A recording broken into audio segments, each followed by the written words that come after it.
Yeah, the engine seized up. I think the car's had it. Well, maybe you'll get lucky. I'll give you a ride to the next station. Well, maybe you could take me as far as L.A. No, I'm turning north at Pear Blossom. I really do have to get to L.A. Well, good luck to you. Hey, wait. You better take a look at your wheel.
Dear Miss Parsons, dare I call you CJ, you probably won't remember me. It's been so long. But I've often thought of you. There comes a point in a man's life when it's time to settle down. So, you think you can stay out of trouble while I'm back in Texas? Well, you're just going to give a deposition. You're not going to the moon. I think I can handle it for a couple of days. Well, say you'll miss me anyway. I'll miss you anyway. Thank you.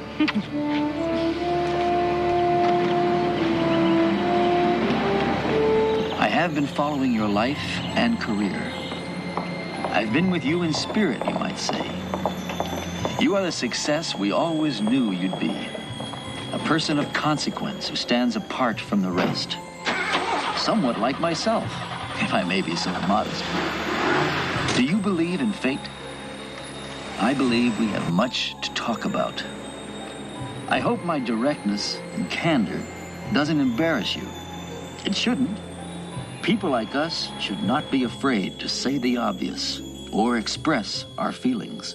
I'm so anxious to finally see you again. Love, Dean. Dean? Who's Dean? You don't know him? No, I haven't a clue. He phoned twice. Well, this letter sounds like a cross between Shakespeare's sonnets and Mein Kampf. Well, I think he's pretty romantic. Well, you would. Houston Investigations. Hello? Yes, this is she. This is Dean. Yes? Did you get my flowers? And my letter? Yes, I did. And? Who are you? You don't remember me? Where should I remember you from? Oh, of course. Yeah, it was a long time ago. Look, I'd really like to see you. See me? See you, have a date. Well, this is very interesting. Let me be honest with you. I don't see people that I don't know, and I don't know you. I'm sorry. I hope you understand. Of course, yeah. I should have thought. Look, you really don't remember me? It's Dean. Listen, can't we just get past all this? Of course. I should have thought. I understand. Good. That helps. Well, have a nice day, and I am sorry. Bye-bye.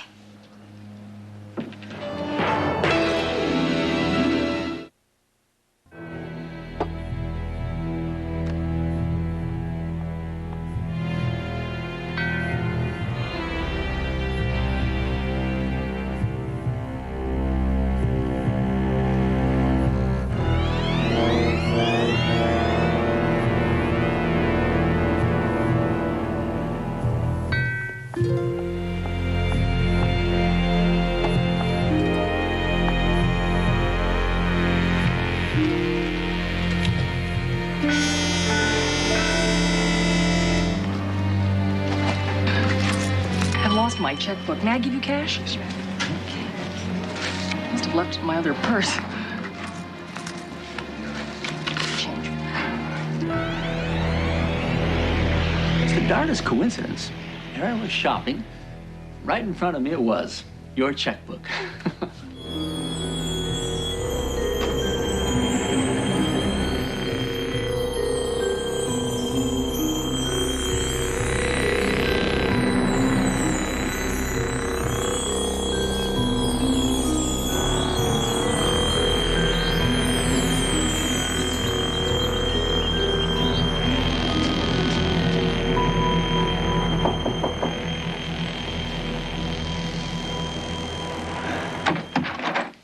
Yes. Well, excuse me. I must have made a mistake. I was looking for someone else. You probably got the right place. I don't live here. Looking for C.J. Parsons? Well, Well, you came at a bad time. You see, we're late for an award ceremony. Carl, who is it? And you are? it's a mistake. Sorry about that.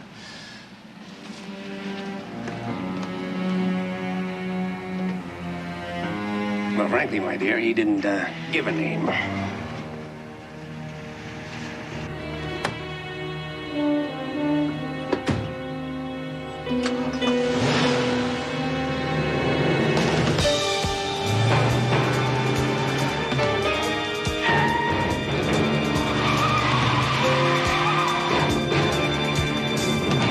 They're all the same. Sluts.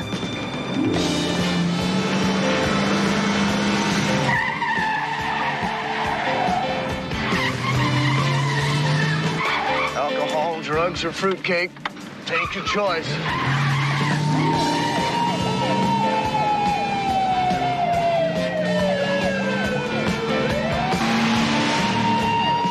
Call for backup.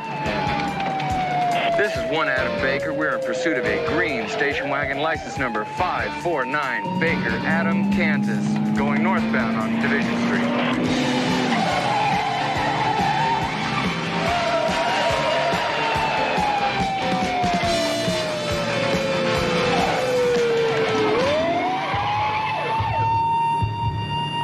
Lost him? The hell could he go?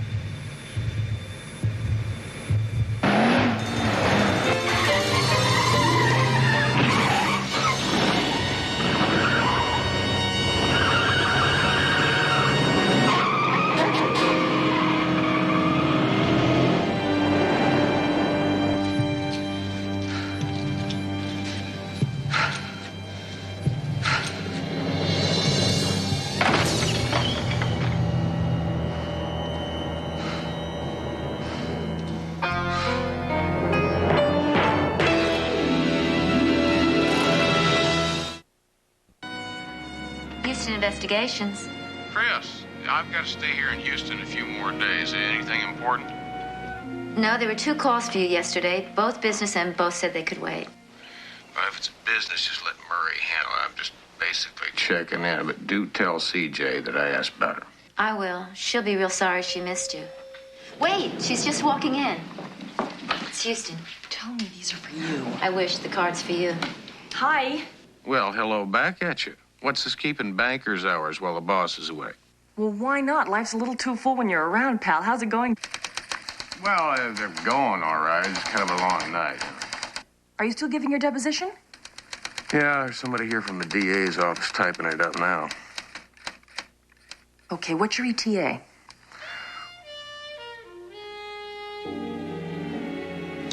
Yeah, it'll be a few days, I think. You know, I've got to go over the trial testimony and clear up some loose ends. Well, anything back there I should know about?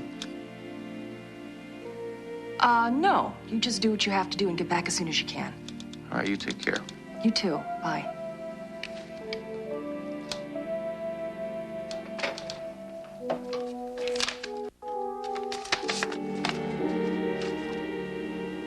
For someone special, love, Dean. Can't fault his persistence. I don't know, Chris. Do me a favor and have this out of here by the time I get back. Guy from where? I'm gonna have lunch with an old girlfriend, Elaine Ellis. So if I get any calls, I'm out.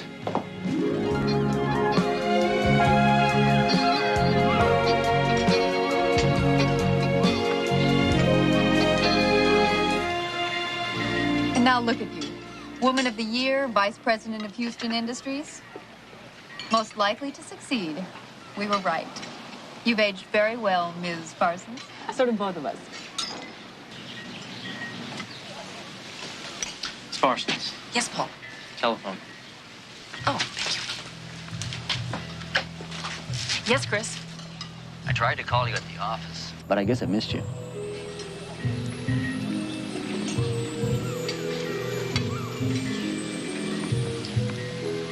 What is it, CJ? How did you find out that I was here? Have you followed me, or where are you? I just wanted to see how you like my flowers. Let's forget about the flowers, shall we? Look, I arranged them myself. I mean, I just wouldn't let a shop do something like that. The flowers are very nice, and you're probably very nice, but the fact is, I would prefer that you not call me again. Let's just say that there's no point to this. Now, you go your way, and I'll go... Hey, look, about that other guy? It's all right. Don't get embarrassed about him. Embarrassed? Well, I gotta admit, I was a bit put off at first. Even a bit angry at first. But then I considered, you're entitled to a personal life, I guess. Now, hold on just a minute. When can we meet? I mean, we've got so much to talk about. It's been so many years. We aren't going to meet. I want you to stop calling me. I want you to stop sending notes and flowers. I want you to leave me alone. Nothing of value is easily won, I guess, huh?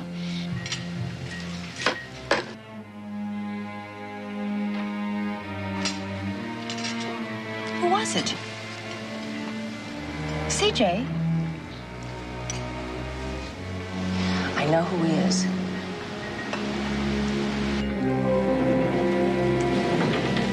A secret admirer of Terribly Gothic. Sorry, I guess it's not funny. You know, there was a line that he wrote in one of the notes he sent that keeps sticking in my mind. Something about my becoming the success that he always knew I'd be. Not unlike the conversation we had at lunch. Now, today when I talked to him, he said, "Hi, Chris." Hi. Hi. He said, "It's been years." You mean some guy followed you all the way from high school? Well, if it's him. An old boyfriend? No, I never had anything to do with him. And if it's the same one I'm thinking of, he's sort of a strange duck. Well, that fits. I mean, all those phone calls and flowers. It's weird. Yes, he was very quiet and reserved, did a lot of reading. All right, this is the photograph. Yeah, he looks vaguely familiar. Christian Dean. Maybe he uses his last name. Maybe. I sure wish I knew his whereabouts. Can baby help?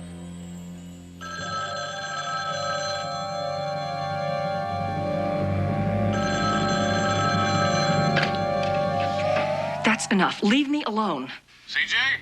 Oh, Houston, it's you. Yeah, yours truly from sunny Texas. I expected a nice, polite Houston investigation. What's the matter? I'm sorry, it's nothing. You mean tell me, leave me alone, that's enough is nothing? Well, it's this fellow from my high school days. He is hounding me. Oh, I see. It's one of the many broken hearts from your checkered past? Something like that. He just won't take no for an answer. It's annoying. Anyway, how are you doing? Well, a deposition is over with. I do have to hang around and witness it before the court session tomorrow, and I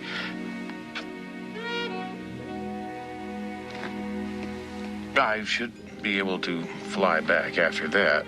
But what I do need from you is the Tanner litigation file from 2 years ago. I'll have it on the plane tomorrow. Thanks. Anything I can bring you from here? No, just yourself. I do miss you. So hurry back soon, okay? I'll see you then. Bye.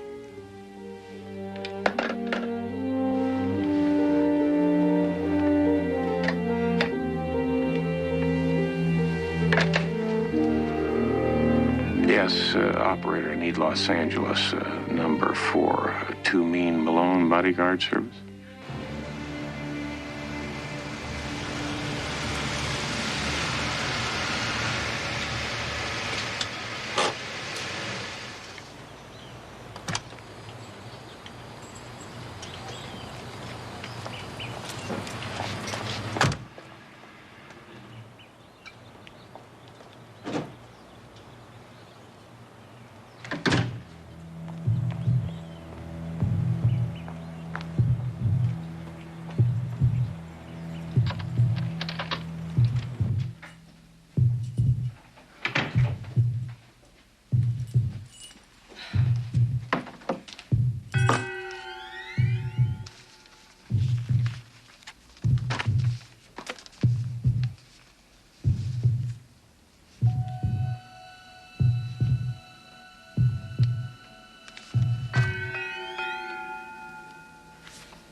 I've been wanting to ask you for a long time, but you don't have to answer tonight if you don't want to. You wouldn't happen to know where there's a gas station around here, would you? Is that the question? No, I'm overheating. Oh, well, we're not far from my house. Well, somehow I don't think we're going to make it. Somehow I think you're right.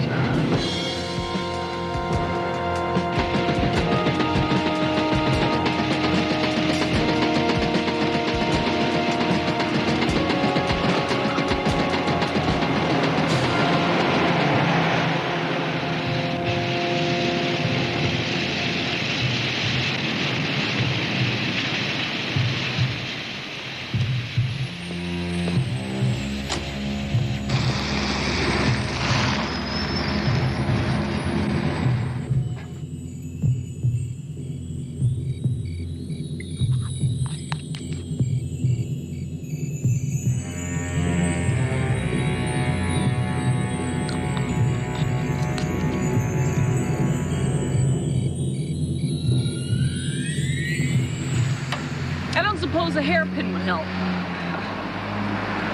Not funny?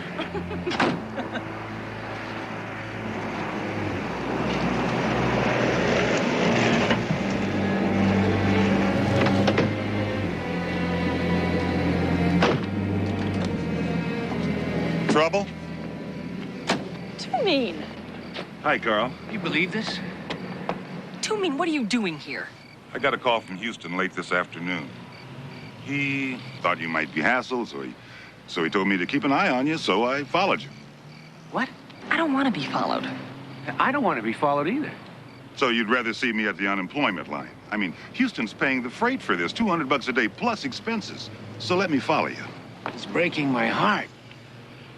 Oh, come on. It just so happens you're what the doctor ordered.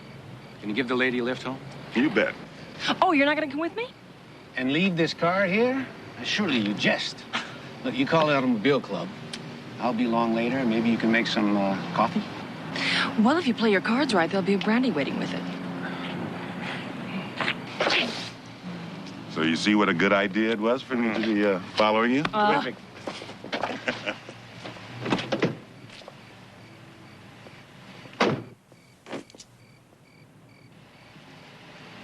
I never did trust those foreign cars.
They worked on him all night.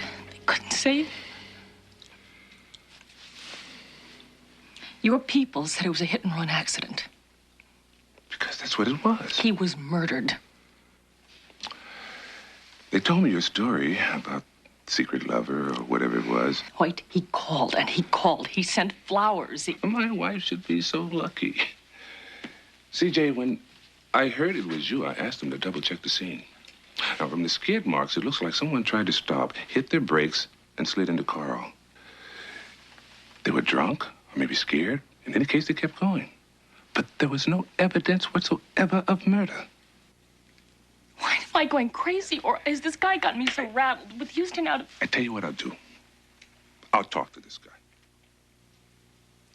I don't know where he lives. What's his name? Christian Dean, I think. What? I'm not certain that it's him. You're batting 1,000. Well, I'll do what I can to check it out. You want a couple of female-type officers to keep you company? Well, that won't be necessary. I'll be able to handle that. I'm glad to hear it. I'll consider the lady covered. Go home, Miss C.J. Parsons. Your boyfriend died last night. It's been a miserable time for you. Go home. Not home, Hoyt. I'm going to find out about this Christian Dean.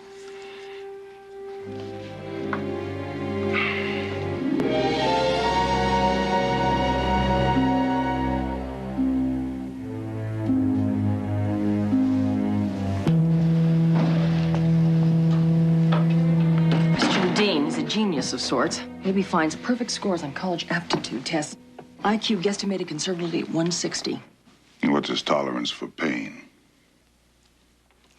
Areas of interest: philosophy, pre-Columbian art, modern dance, president of the drama club in his first year of college. Oh, he's bad. He dropped out of college after his first year, entering Marville Sanatorium for extreme depression. Over the years, he's been in and out of sanitariums. He was last released 6 months ago.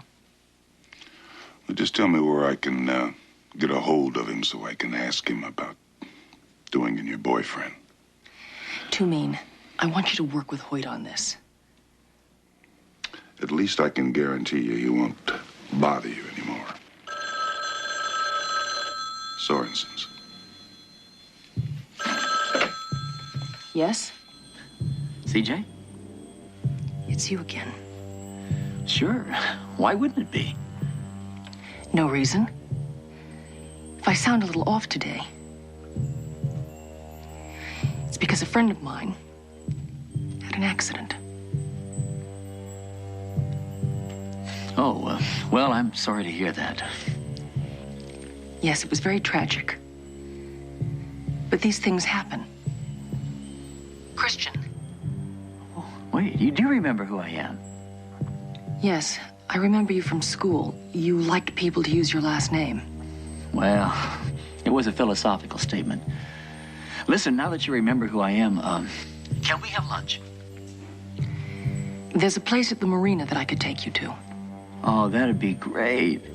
Well, it's a little tricky to find. If you could meet me at the boatyard there, Sorensen's? Absolutely, sure. Noon? Noon it is. My dear CJ. Great. Okay, I'm gonna call Hoyt. He's gonna want to talk to Dean about Carl's death. Meanwhile, I'll have a little chat with Loverboy. I'll guarantee you won't be on your case anymore. Too mean. Listen, if Hoyt is right, if he isn't... Killer? What I'm trying to say is, if he's just some poor, sick soul, don't hurt him. I'll just explain things to him.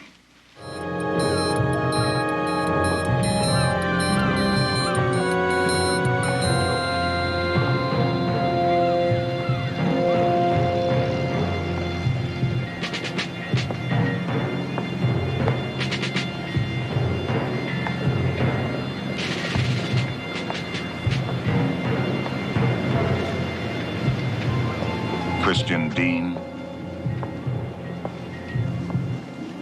Something I can do for you? Something for me, something for yourself. I'm afraid I don't understand. What you can do for me is to leave a friend of mine alone. C.J. Parsons? CJ, what do you know about... What you'll be avoiding is a lot of grief that you're going to have if you don't leave her alone. Now, she's not interested. You get the picture? You're not speaking for CJ. Man, I'm bringing you the word. CJ wouldn't have anything to do with a person of your station. Look, man, I'm not getting through. Let's move over here, and let me put it another way. Now, Wisemouth, you got 2 seconds before the lights go out to convince me that you're going to be a good boy, ride off into the sunset, and leave the lady alone. Hello?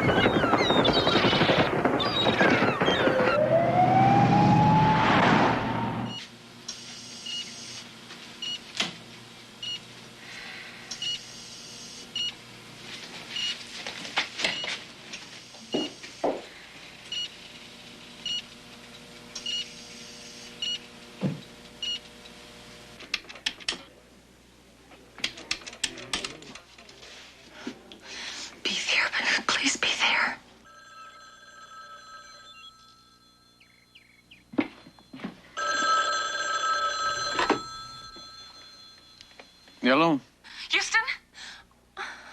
God. Houston, I don't know where to begin with this.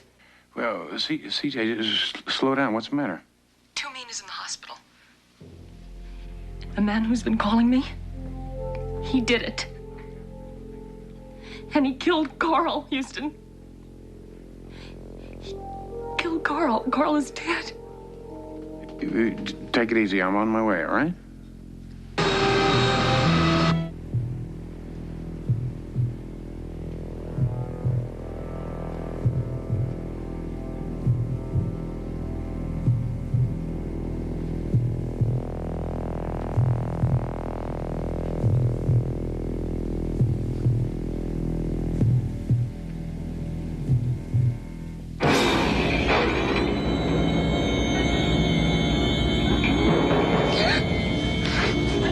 You be quiet. Do you understand? Do you understand?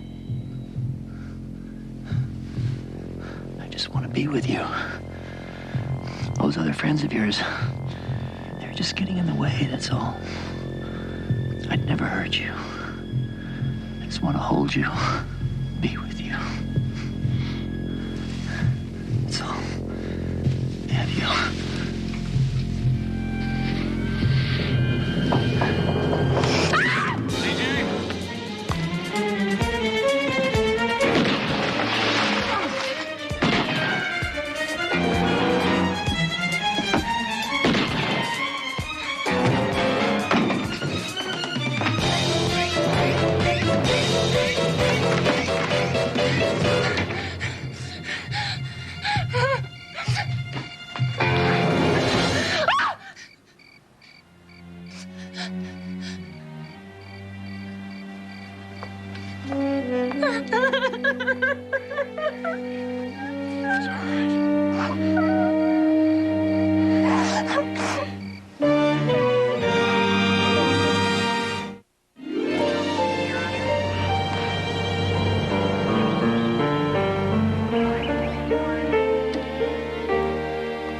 Houston, I swear, I'm not so scared as I am mad.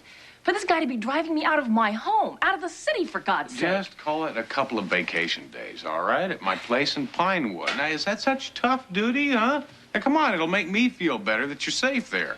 Take good advice in a bad situation, CJ. I'll give you two a ring just as soon as we catch this guy.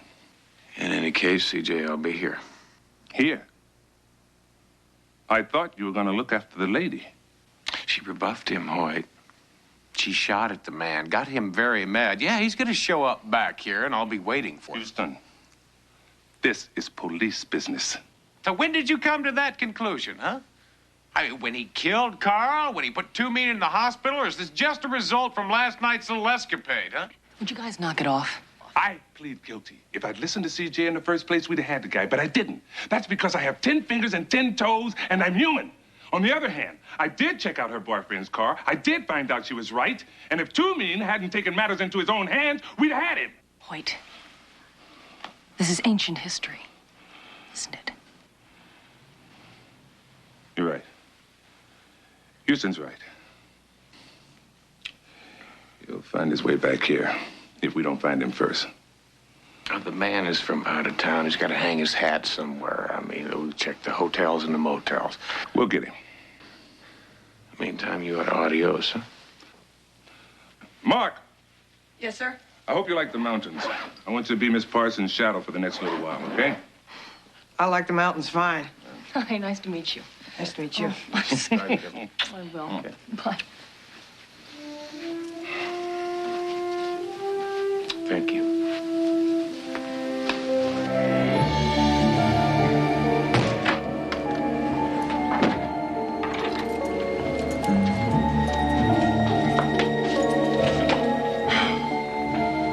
I want 2 uniforms posted in here, plain clothes across the street.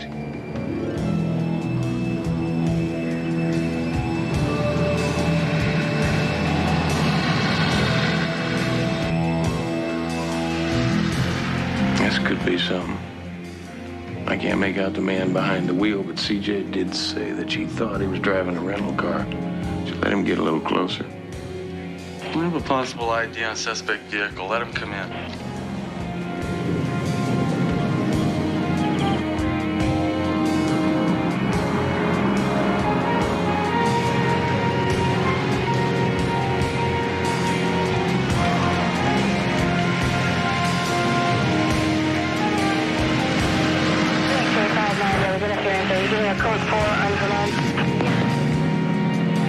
Let's go.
for you. Sergeant Hanrahan, Communications.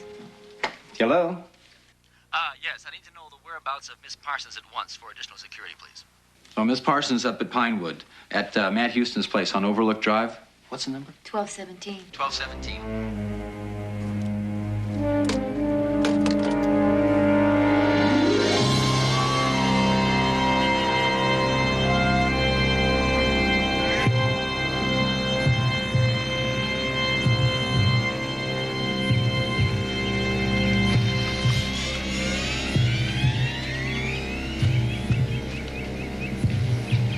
Every time I'm here, I wonder why I ever go back. Back there, everything is on tilt. All upside down. This seems real. Somehow that doesn't. I know what you mean. I'm from farm country myself. Really?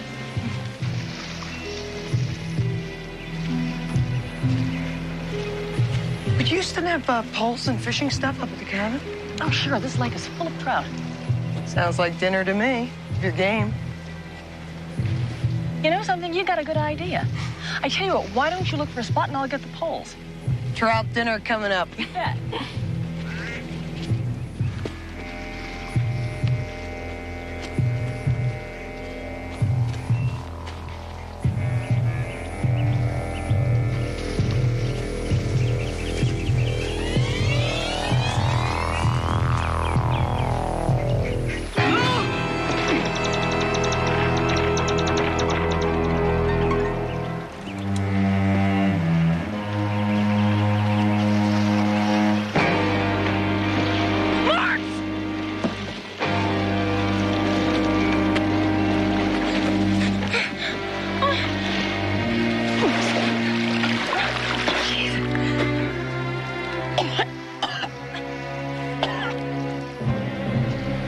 Do you believe in the hereafter?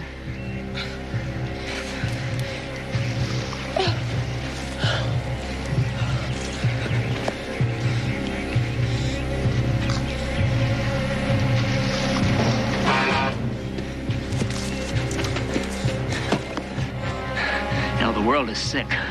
Sick with inferior values. Sick with inferior people, too. Thought you were different. But no, you're not. You're not.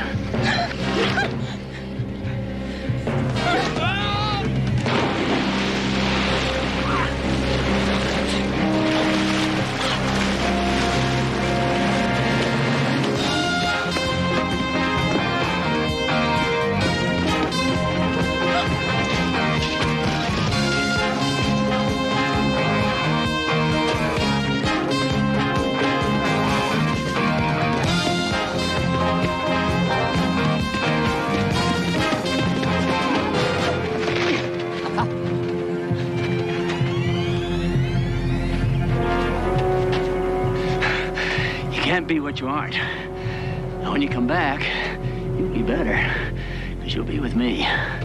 Don't forget one thing now. We're all just passing through.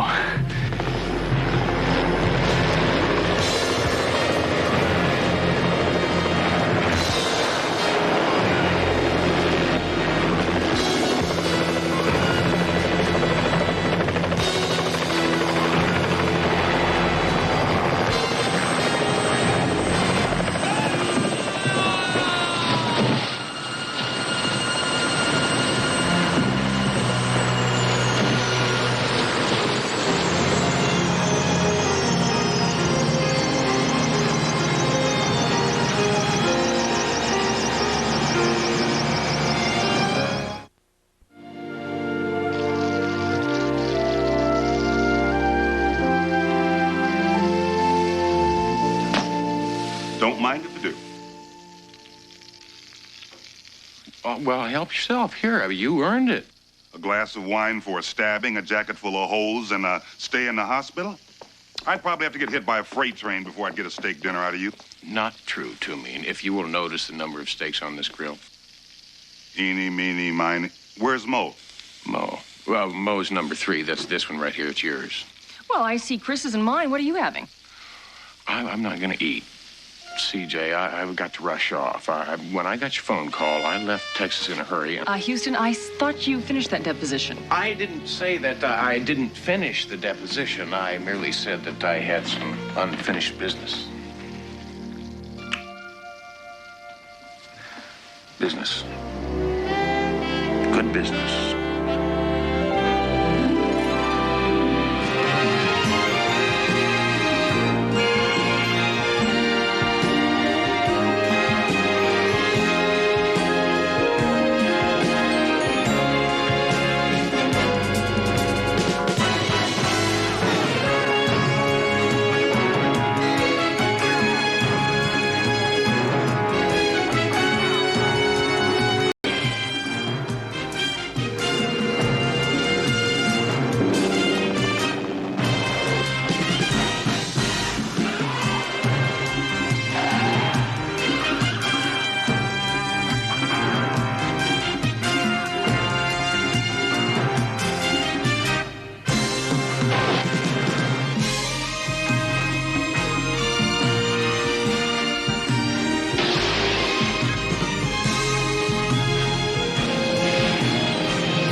Morning, Mr. Walcott.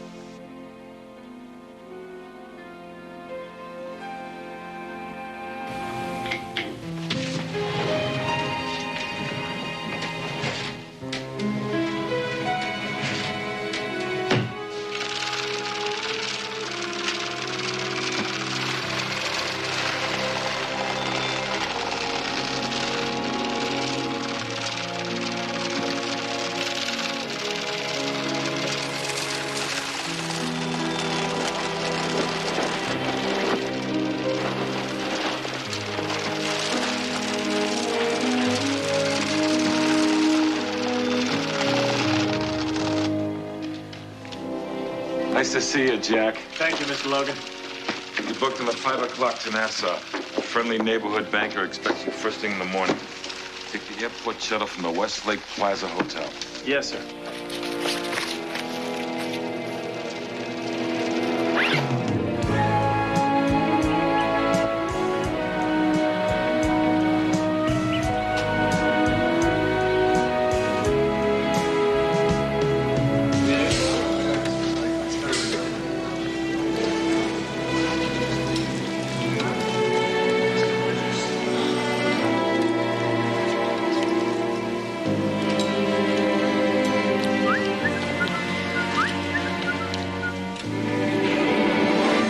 Excuse me, sir.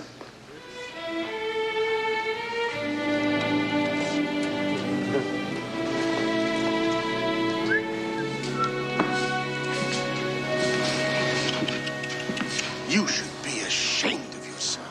You're just jealous because you ain't got the touch. I don't need it. It's my business. Stealing suitcases ain't a business, it's a disease. Hey, there you go.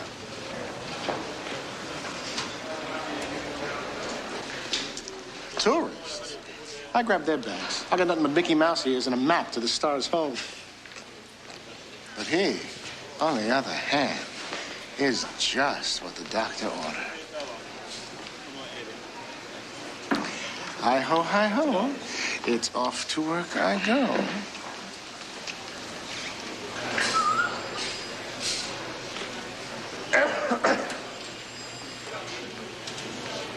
Oh, my God, what a klutz. I'm sorry. I feel so stupid.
$3 million.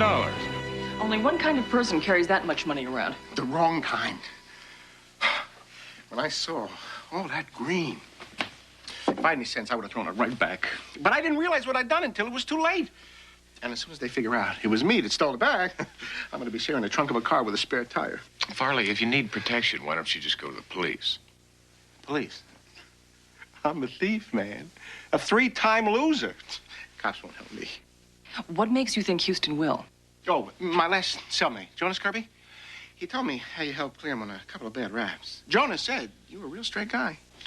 I usually spend my time trying to catch guys like you, Farley. But I'm going to give you a rare opportunity. The chance to undo a crime, unmake a wrong. Reserve for yourself a special place in heaven. So you want Houston to find out who you stole the bag from and you want him to return it? It's the right thing to do. It's the only thing to do. I mean, once the money is returned, there'll be no reason for anybody to use the back of your head for target practice. Why didn't I think of that? Hey, what do you say, guys? Will you help me out? Please. I'm scared. And I got no one else to turn to. Yeah, I'll check it out, Farley.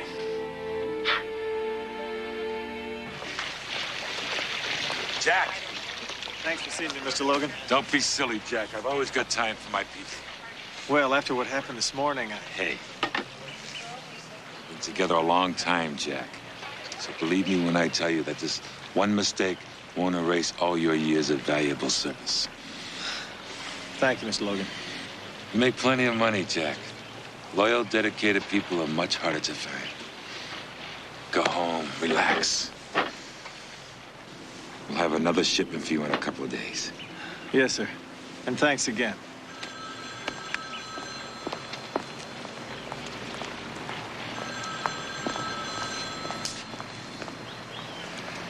Kill him. We need to make an example of him. Uncle Phil will be watching how we handle the situation. Got to look like we're on top of it. I'll take care of it personally. No, you won't. I want it clean. No tie to us. Fly in somebody.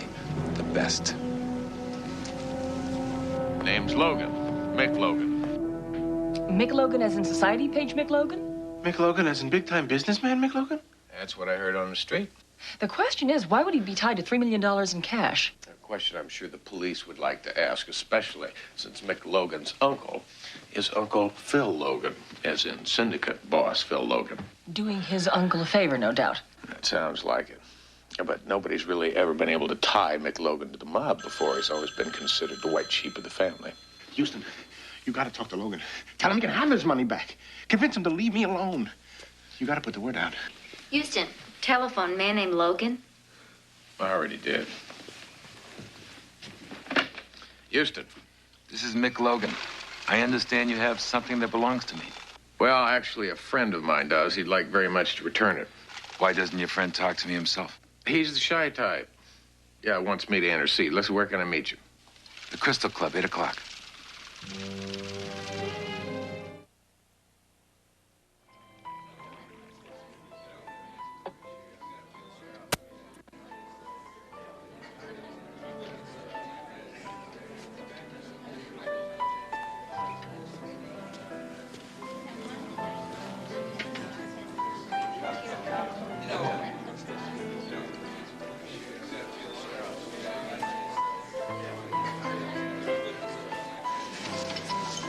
Nora? Houston. What a surprise. Are you working here? No, I don't sing anymore. What happened to all the dreams of the gold records? Dreams change, and Mick doesn't like me to perform. Mick Logan? He and I... Nora?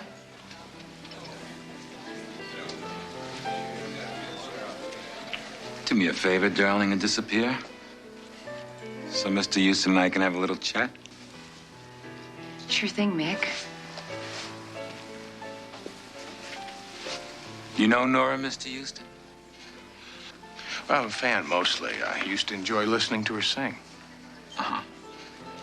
Now, about your friend. Well, first off, he wants to make sure that, thank you, you know that he had no intention of stealing your property. Understood. He would like to return your property very much. Wants to right the mistake. He also wants a guarantee that he's going to remain healthy. Something in writing. Notarized, perhaps. Well, he seems to think that your word would be just fine. I think I may like you, friend. You have my word. Bring the property to this address at midnight.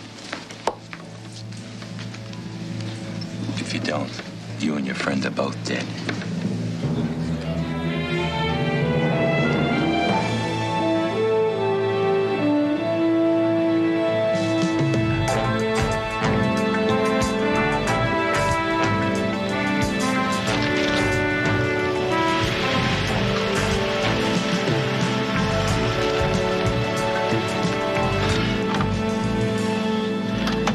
I'm really not too sure about this, Houston.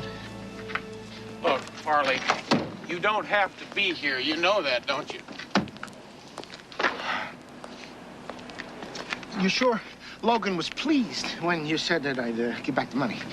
Wouldn't you be pleased if somebody was going to return your $3 million? Look, if you're scared, go home. I can handle this. No. Logan's an important man. I should meet him. Might help my career.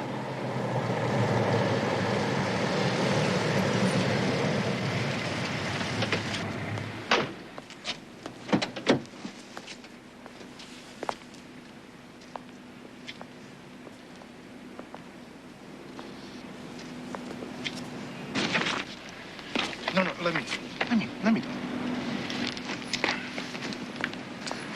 Here you go, sir. It's all there. Every penny. My name is Ward, sir. Farley Ward. And I just want you to know what an honor it is for me to meet you. And if there's ever anything that I can do for you, anything at all, you just let me know. I might just do that. Thank you for your help. Let's go.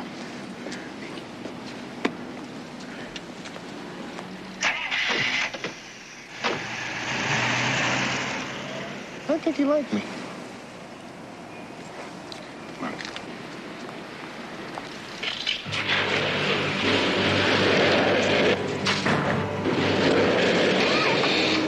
Houston, get out of here.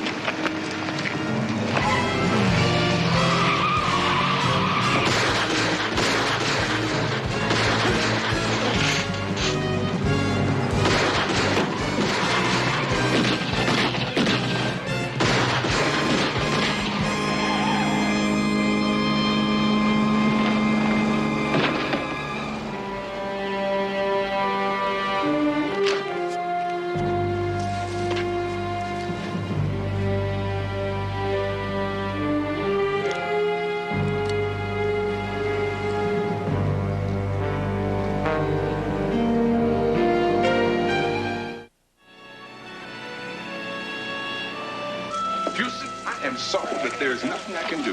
Mick Logan kills Farley Ward, almost blows me away, and you say there's nothing you can do? There are 15 witnesses who claim that Logan was at the Crystal Club at the time of the shooting. They're lying. How am I supposed to prove that?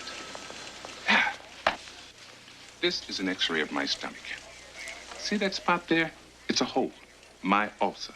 It's kind of cute. Adorable. But I'm trying to get rid of it, and you're not helping. Come on, Hoyt. Logan is a bad guy. I know that.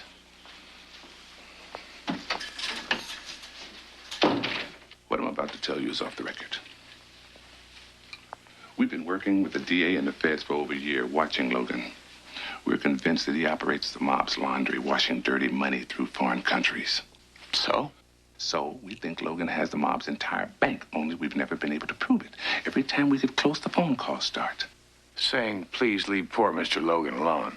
Logan has big wigs coming out of every pocket. You wonder why I got a hole in my stomach? The man is dirty and I can't touch him. Maybe I can. Houston! What do you mean by that? Houston! Vic, there you are. Nora here was just showing me around. Let me buy you a drink, Councilman. I guess I'll let you twist my arm. I'd be careful what you say, Councilman. Oh. You just might break your arm. Houston? Well, I thought you'd like to know the man you're about to have a drink with. The kind of man who runs a washing machine for mob money. Money that comes from selling kids poison that they put into their arms. That's enough, Houston. Enough? Oh, no, I'm just getting started, Logan. You see, I'm on to you, and I am not gonna back off. You may be able to fool people like Councilman Roberts here and evade the police, but I am not gonna let you get away from me.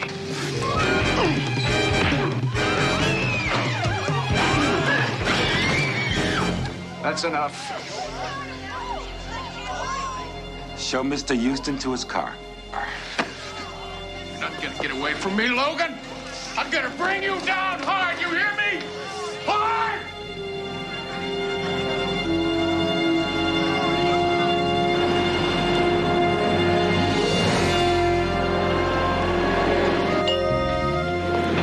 Are you out of your mind? Have you completely lost your senses? Morning, Lieutenant. Busting into Logan's nightclub, causing a scene in front of a city councilman. I told you I was going to get Logan. And what did you expect to accomplish last night? Well, put a little pressure on him, rattle his cage, force him to make a mistake. And what he'll probably do is kill you. Good, and you can arrest him for murder, huh?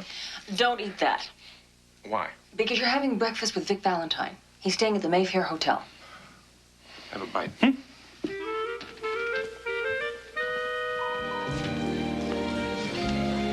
Hello, Vic. It's nice to see you. Hey, I know. Oh, you know? Yeah. Good. You still use it. Sit. All right, I'll sit. Excuse me. Yes. Aren't you Vic Valentine? Yes, I am. Oh, I knew it. I saw your show in Vegas. Well, thank you. Oh, can I have your autograph, Sure, please? of course. Excuse me. Your impressions are so funny. I just love your James Cagney. You dirty rat, I'll do James Cagney for you. Oh, and your Bogart. Who should I make this out to, sweetheart? Julie. All right, to Julie. Julie. To Julie with love, Vic Valentine. There you go. Thank you so much. Oh, thank you. Oh, thank you. Thank you. Thank you very much. Thank you. Thanks. I see you still have Julie with you. Listen, it beats having yourself paged all the time. Yeah, I'll bet it does. Now, what can I do for you? CJ made it sound very mysterious on the phone. I saw Nora last night. She was with Mick Logan. Yeah, she's been gone with him for about a year. She's drinking again. I know. It's a bad scene. She called me one time when he beat her. Said she was going to leave him, never did. Vic, I've got to talk to her. Now, I am going after Logan. I don't want her to get hurt. I need you to try and set up a meeting for me. I can try. He's got some power over her. He treats her like garbage, and she still sticks with him, man. It's important. Will you make the phone call? I'll call. I can't guarantee anything. Thank you. You have a call, Mr. Houston. Thank you. You're welcome. Houston. Two Mean Street people did a little digging and came up with a surprise.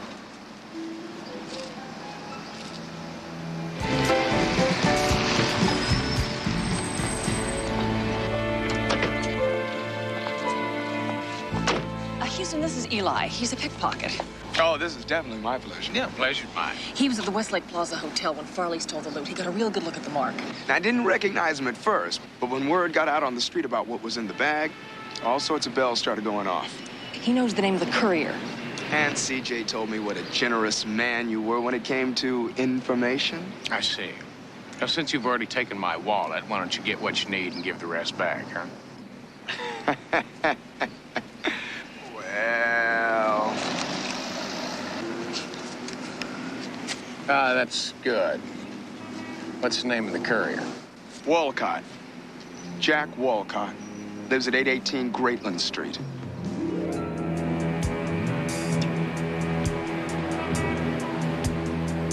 Walcott lives on the 3rd floor, 306.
Left-hander.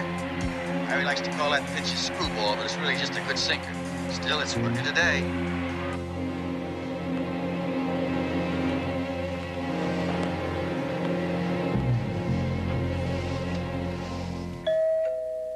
And that brings up McGee, the right fielder.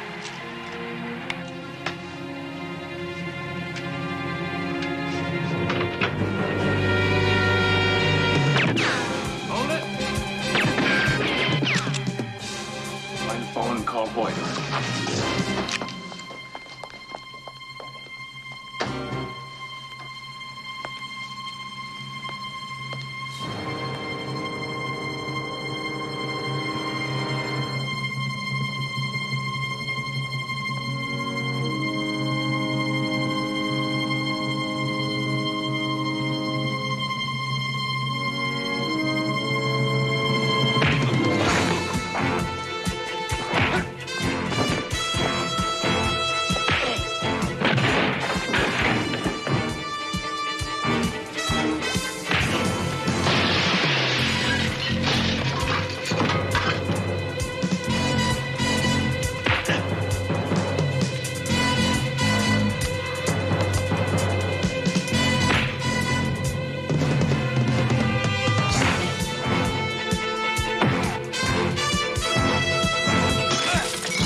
Just checked the hospital. Walcott's in a coma. They don't know when or if he's going to come out of it. With that hitman long gone, we have no connection to Logan or his bank. Well, that's not true, CJ. Walcott was a courier for Logan. If we search this place, we're bound to come up with something that'll point us in the right direction. Well, we better get on it right away. Come on. Hold it. That's my job. Well, I thought you could use a little help. I've got help. It's called the rest of the police department. Now, if you get out of here, we'll get back to work. But nothing. Look, Houston, in the last 24 hours, you caused a scene in a nightclub. You eyewitness to an attempted mob execution. You let a hitman split out of here to Havana, some godforsaken place. Don't you feel as if you've done enough for one day? Well, it just seems to me that Look, I have procedures I have to follow. Those procedures say the police search the scene of the crime before private eyes. Go home. I promise I will tell you what we find. Sometimes that man has an attitude problem.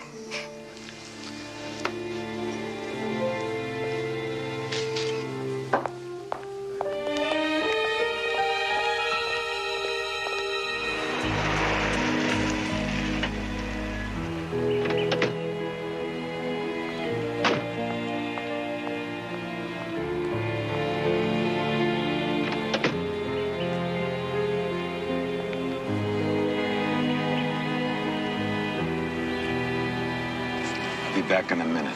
Why do you always come running when Uncle Phil calls? Same reason you always come running when I call. Love.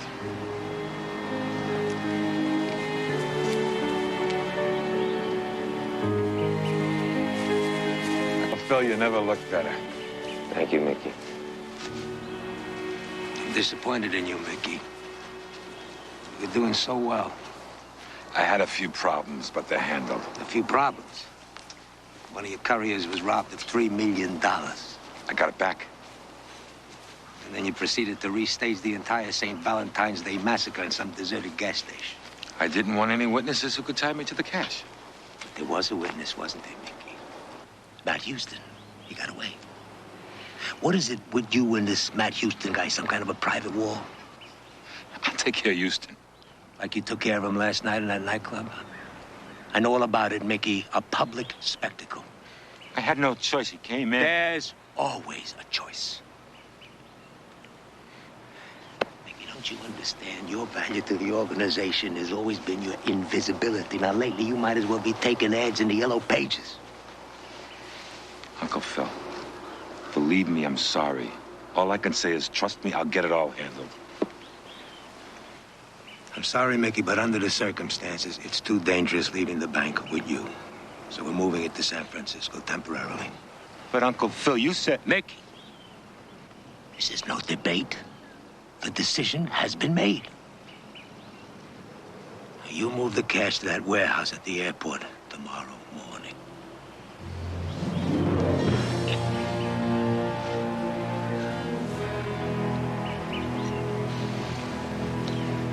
Mickey, my partners want to terminate you. One more mistake. I'm not going to be able to stop him, Mickey.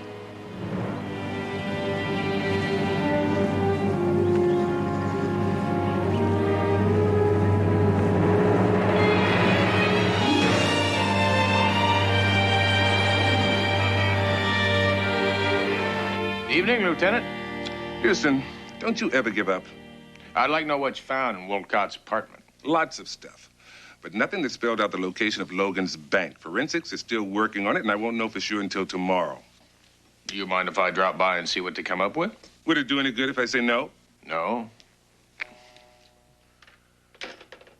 CJ, if you were Logan, where would you hide the bank? Someplace I know it would be safe. Yeah, someplace you own. What is your point? Point is that Logan's an entrepreneur, owns a whole bunch of different companies, and I'll bet you that one of those companies is a front for the mob bank. I'll start digging. Houston, telephone, Vic Valentine. Thank you, Chris. Houston. Houston, Nora said she'll meet you. Bayview Park, Duck Pond, 9 o'clock tomorrow morning. Thank you, Vic. Glad I could help.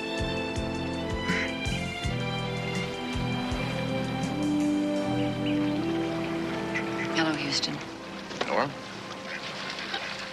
You're such a Boy Scout, Houston, always wanting to help people. First you want to get me off booze, and now you want to get me off Mick Logan. He's a dangerous man, Nora. And you're worried about me? Well, especially if Mick Logan finds out that I knew you a lot better than I let on. Houston, you're about the only guy who didn't try to take advantage of me. All you did was pay the hospital bills, dry me out. Sorry it didn't stick. Maybe I'll have better luck this time, huh? I like living with Mick. He buys me what I want, pays for my drinks. I'm happy. I'm gonna have to bust him, you know that, Nora. That's why I agreed to see you, Houston. To warn you. Stop. Back off Mick before it's too late. It's not that simple. You don't understand. Last night, Mick was like a madman. Uncle Phil is taking the bank away from him because of you. Mick was ranting and raving about what he's going to do to you. Do you know where the bank is kept? No. Do you know where and when they're gonna move? No, and you're not listening to me. Nora, just stop. Why don't you stay? Let me help you. Not this time, Boy Scout. I've got just what I deserve. Be careful, Houston.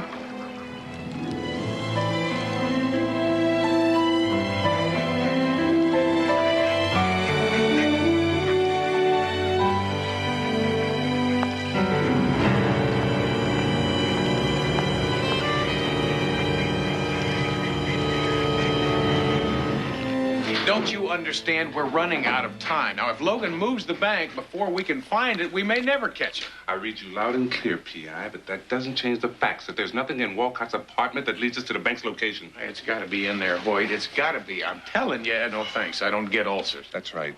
You give them. Now, I need to take a look at that apartment for myself. Anything to get you out of here. All right. So I could use a copy of the coroner's report. Fine. You know, what also would be nice is if I could get a copy of the inventory of Wolcott's apartment. Fine. You know what would be helpful?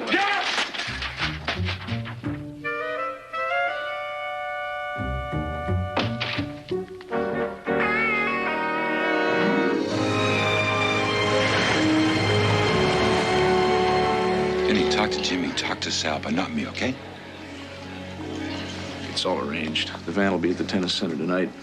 We'll get it packed and ready to go first thing in the morning. Good. That just leaves Houston. I want him here tonight. I know just how we'll do it.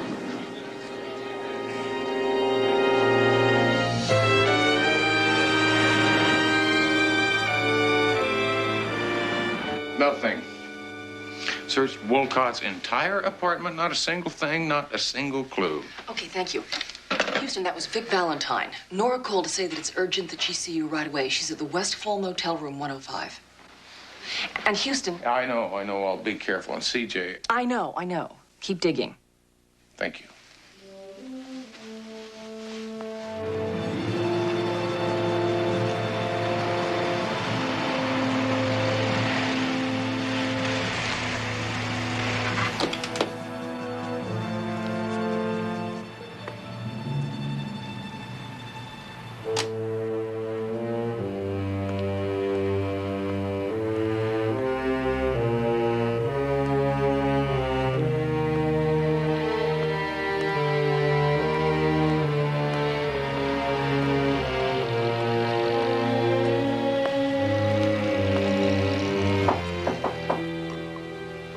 It's open.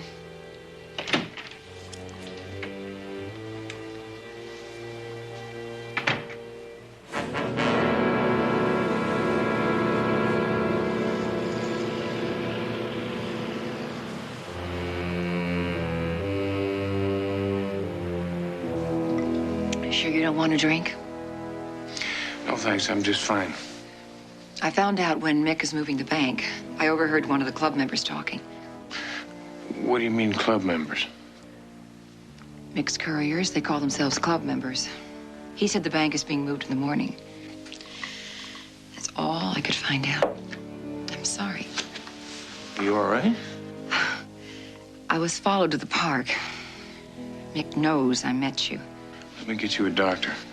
Don't bother, the line's been cut. Here's the setup, Houston. The moment you step outside that door, one of Logan's men is going to run you down with his car. They don't want to trace it back to Mick, so they're going to try and make it look like an accident. Look for yourself.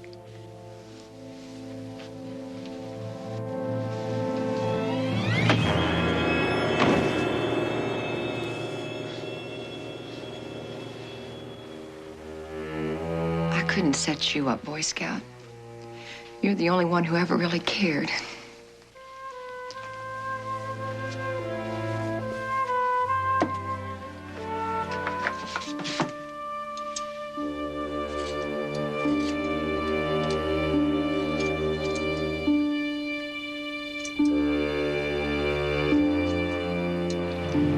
What is taking so long?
not get a good look at the killer. No, I didn't get a license plate number. No, I don't want to go to the emergency room and have my head looked. All right, calm down. Calm down, Hoyt. Logan just killed a girl who set herself up to save me. To get Logan, we got to find the bank and get a search warrant, and you said he's moving the bank in the morning. That's right, so maybe we better find out where the hell the bank is right now. Which is why Hizzer wants to see what you got out of Walcott's apartment. All right, here it is.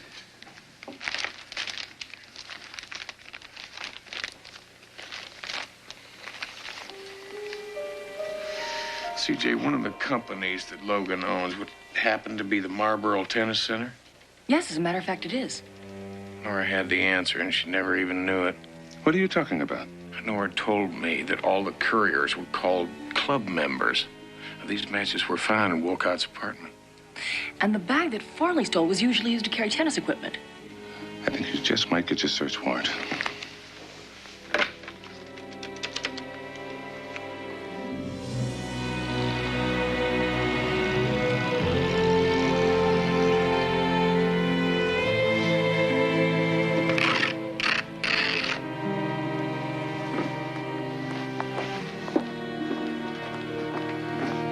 A plane will be waiting at the airport to take the money to San Francisco. I never did like that town.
Very proud of yourself, Houston. You caught me. But was it worth it? Huh? It might be years before I go to trial. And you know, with the right lawyers, I may not even go to jail. Yeah, I thought about that. Hey, no, Houston, you can't shoot me. That's murder, man. You ought to know all about that. Oh, no, please don't do it.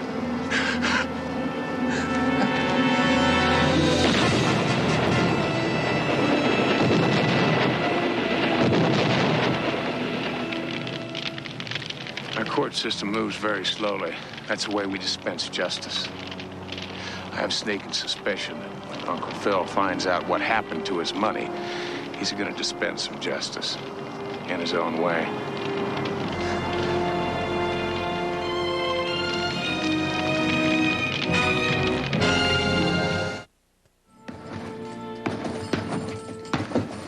Houston?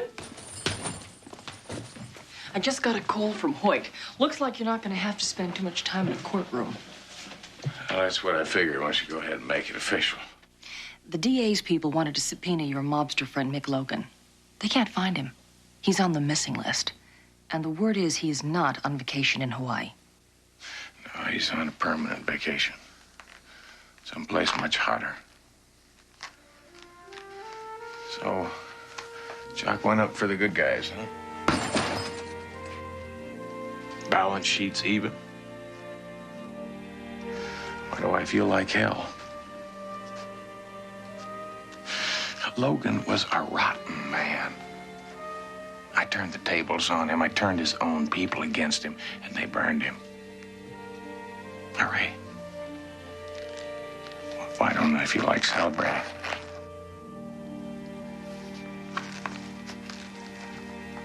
Because you're not like him.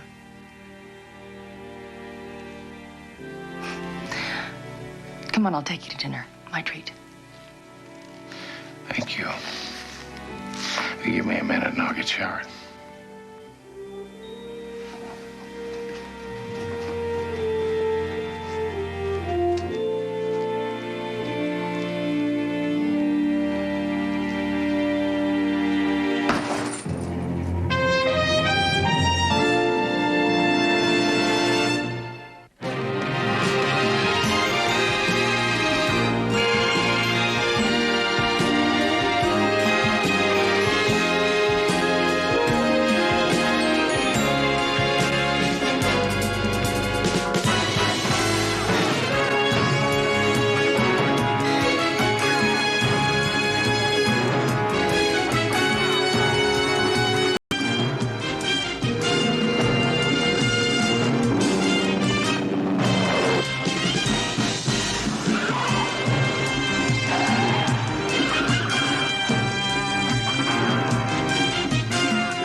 Somebody talk to me. What do you want?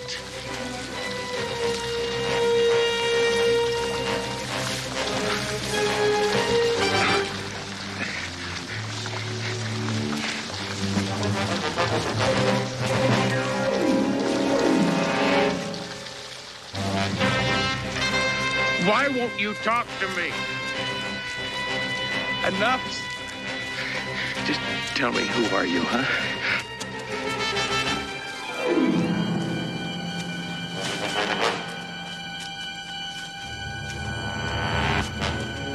Final stop. I don't understand. What do you want from me? You know, kill me? Tell me why. Who are you, huh?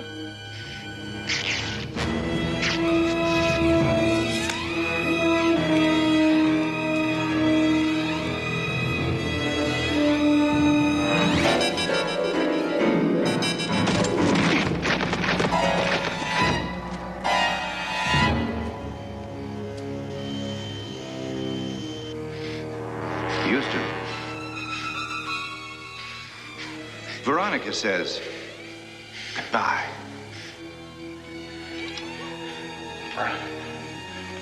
I don't know if Veronica. I'm telling you, it's a mistake. I don't know of Veronica, please.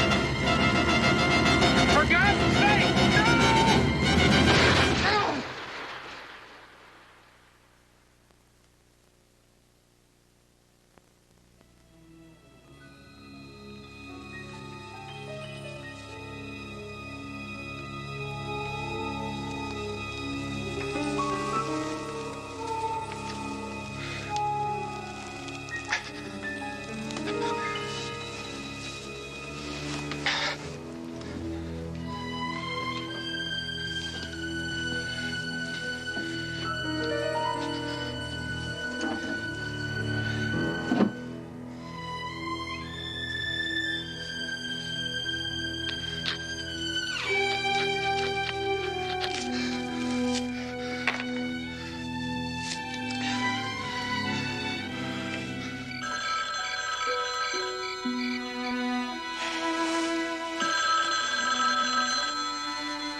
Hello?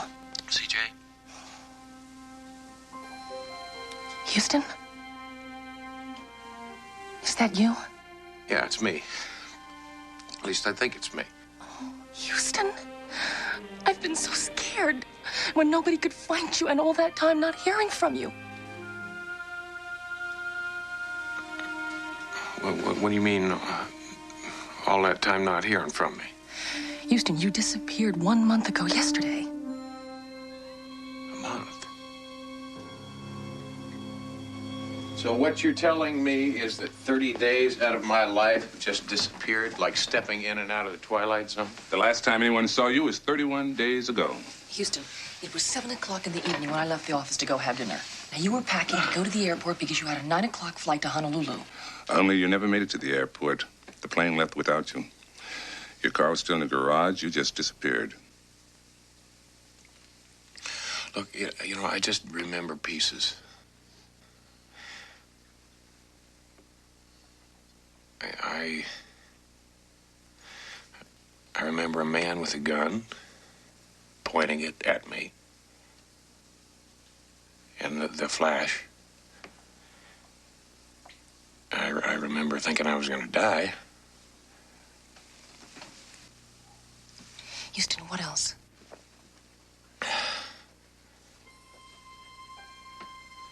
Pain. A lot of pain in my head. Cold.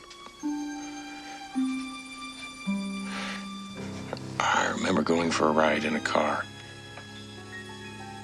In the desert.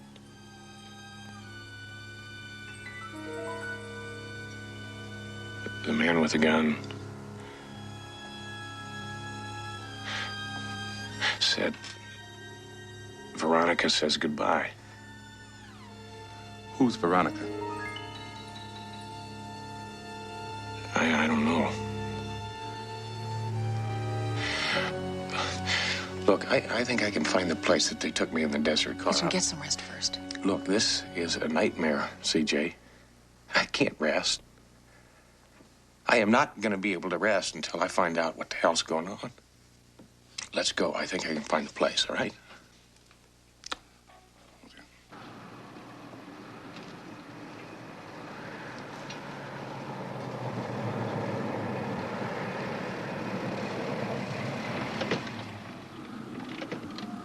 We've been driving around in circles for hours. You don't really believe me, do you? It's not a matter of believing and not believing. You know, they tried to kill me. Houston, if you just rest for a couple of days, then maybe... Houston!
Looks like she was beaten to death. Her name was Veronica. At least that's what the anklet she was wearing said. Anything else? Only a key. Belongs to a motel about 10 miles from here. I'd like to take a look at that motel. You should know the local sheriff's department is not anxious for you to get out of their sight.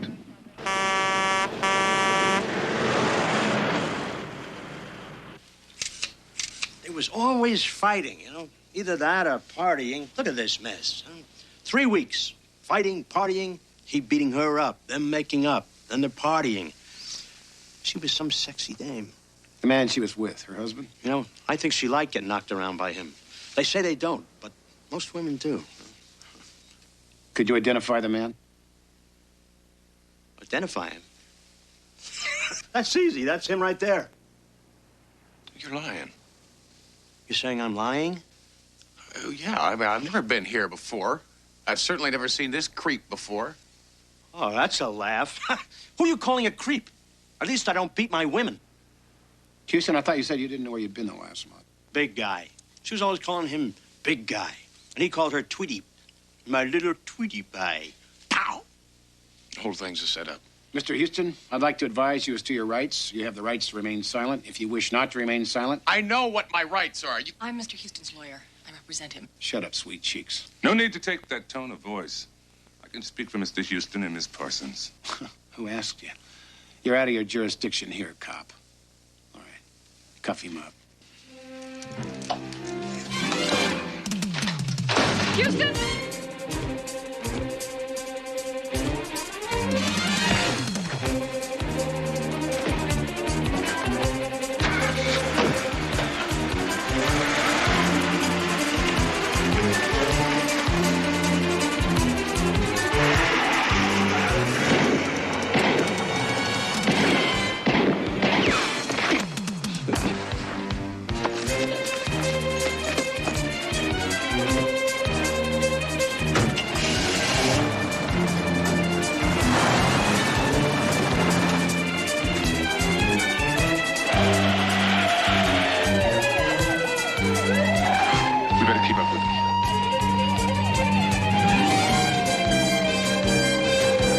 Baker 8 and Baker 9. We got a jail jumper to catch, boys. It's going to take a whole gauntlet to catch us one. The suspect is heading west on Highway 4. Intercept at the Aqueduct cutoff.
Yeah, dispatch. Patch me through to the county fire department. We got a gasoline fire at the old service station on Aqueduct Road.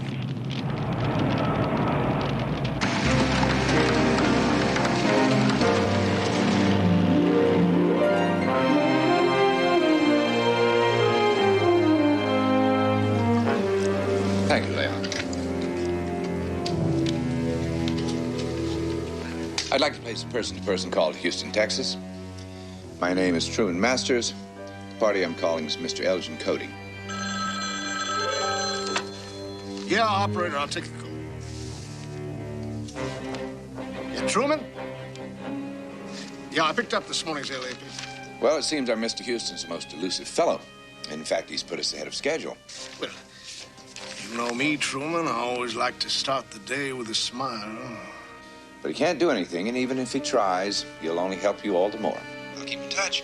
Yeah, you do that, Truman, you do that.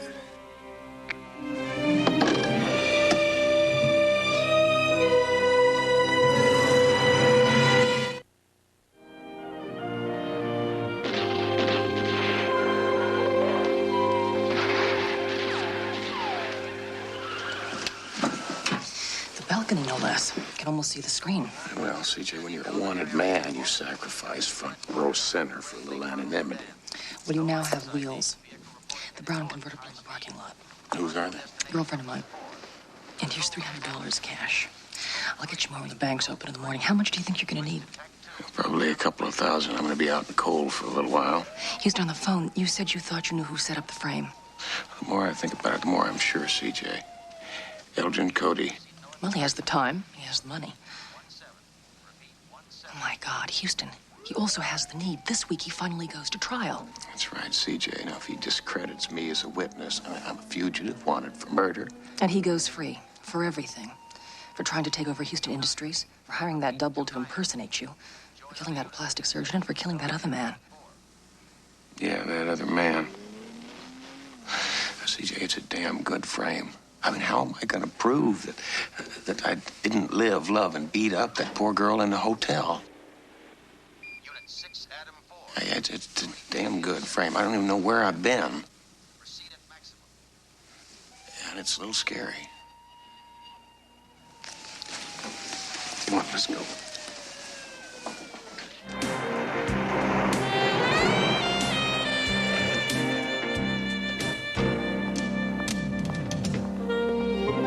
Hi. Room's over here. Now, this is bound to do wonders for my reputation. I mean, single lady cop checks in the middle of the night, joined at dawn by another couple. Not to mention putting a strain on your career, all this aiding and abetting stuff. I'm not going to forget this. Who says I'm going to let you? If there was ever a fugitive I'd love to aid and abet. Maybe I should wait in the car. No time. We've got troubles.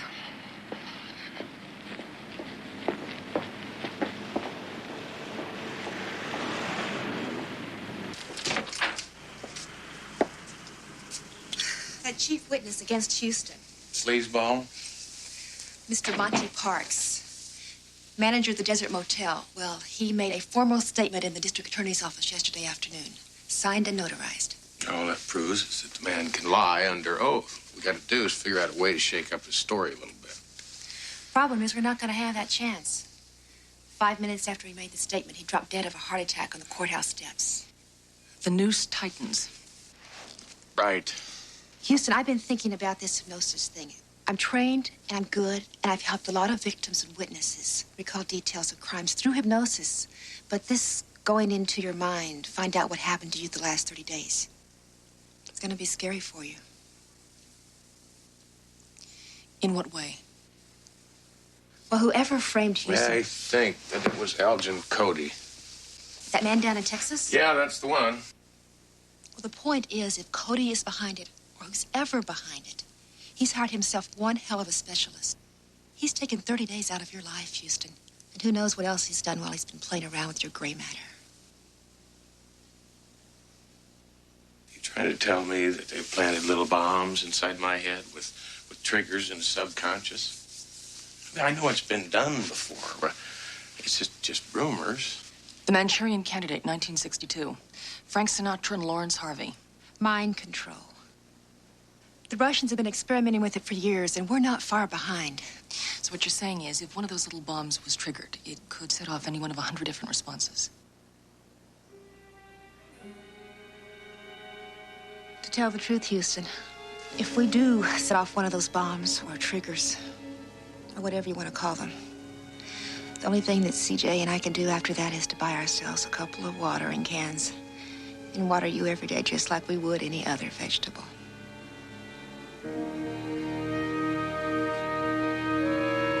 All right, well, if that's the case, if the only way we can figure out this whole mess and figure out what I've been up to for the last 30 days is get inside my head, let's do it now, huh? Okay. Have a seat.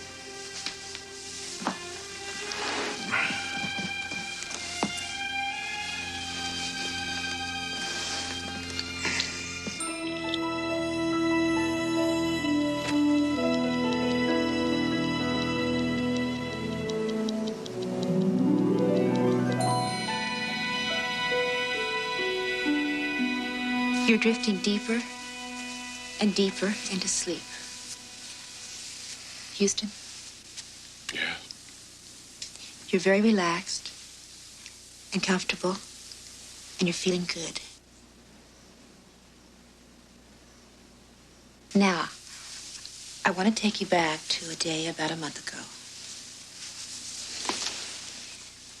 You're getting ready to leave the office for the airport. You're going to Hawaii on a vacation. You're in your office. Now, I want you to see yourself in the office. Now, tell me what you're doing. Packing. Finishing packing. Go on.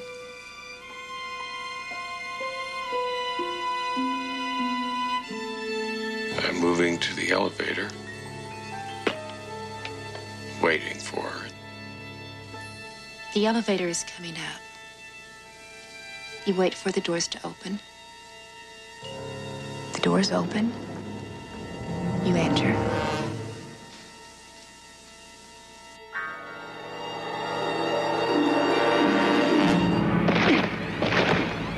Houston, Veronica says goodbye. No! Veronica. I don't know a Veronica. Houston, I'm going to bring you back from the pit. Okay, you're out of the pit. You're safe. Everything's fine. Now relax. Relax.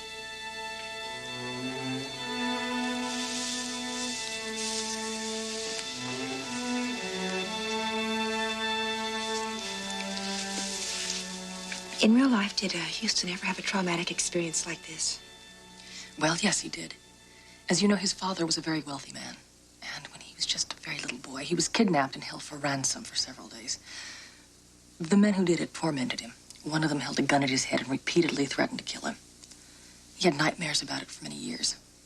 I think one of the reasons he decided to become a private investigator was because they never caught the men who did it.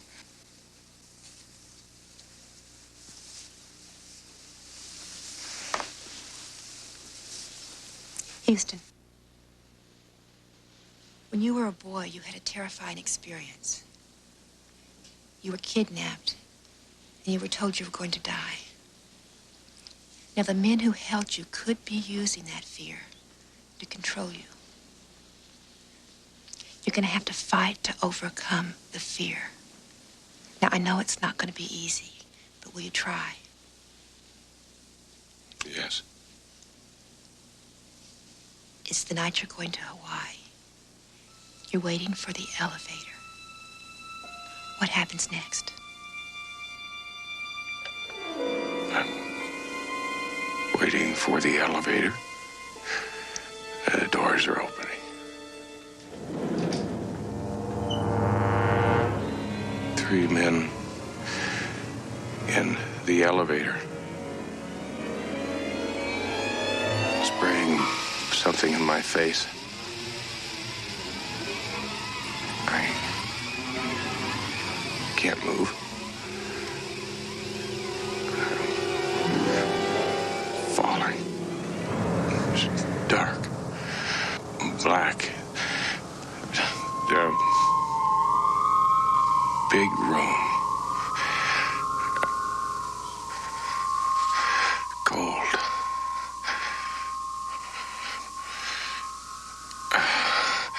Noise. So loud. Oh.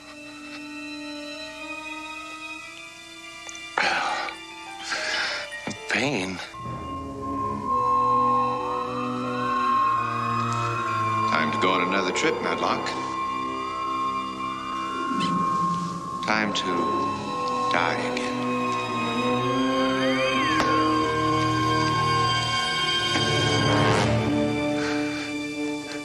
I'm not afraid of you. I'm not. You. Taking me to the car. It's a station wagon. Where are you? Buildings. Office. Your office? No. Take me to the desert again. They're gonna kill me. No! Houston. Houston, I'm bringing you back now. Back to the present. Okay, you're back, and everything's fine. You're going to awake, and you're going to remember the building where they held you.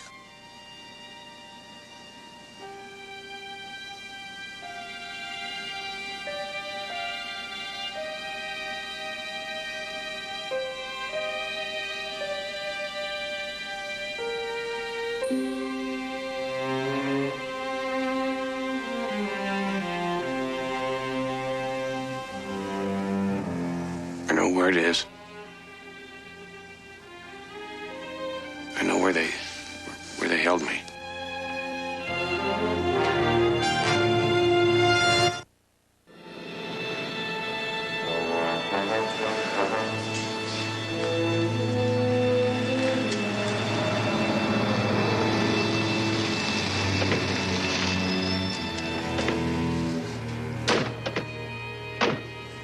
Nothing yet. How'd you do? Well, the building is owned by a corporation based in Hawaii, but no one seems to be able to figure out who owns the corporation. It's a shell within a shell.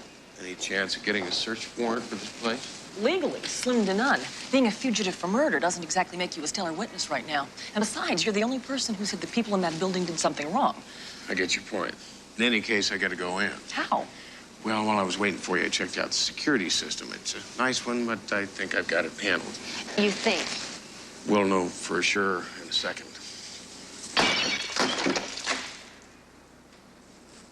Got it handled.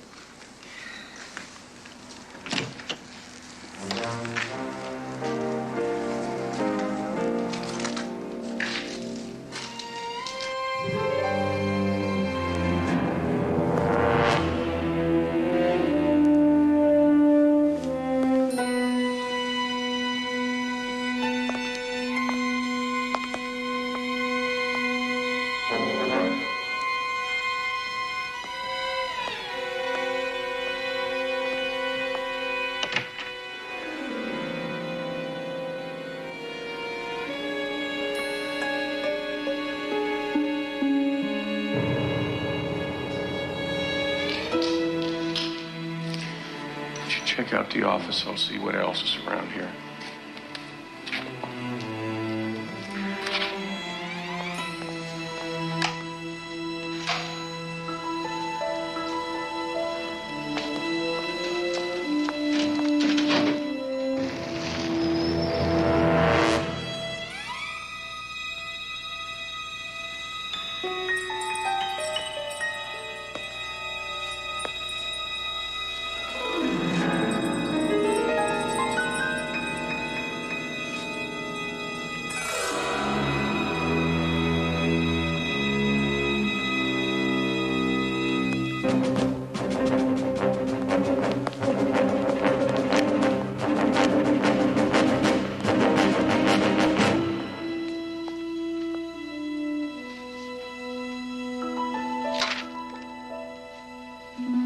Andrea, I just struck the mother lode.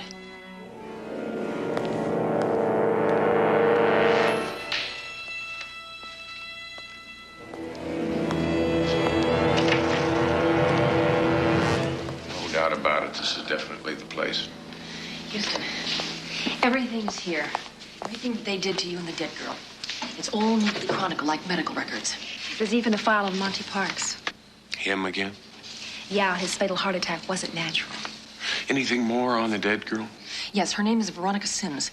She worked for Cody Oil, more specifically Elgin Cody. Cody liked to keep tapes of his phone conversations. She ran across some of the tapes that apparently proved all your charges against him. Those tapes could put Cody in prison for the rest of his life, if not the death house. For some reason, Veronica was afraid to go to the authorities in Texas, so she flew here, was going to try to get in touch with you and give you the tapes. Before she could do that, Cody's people intercepted her. They did some pretty nasty things to her. She gave them the tapes, most of them. For some reason, she wouldn't tell them where the last 3 tapes were. So they became convinced that you must have...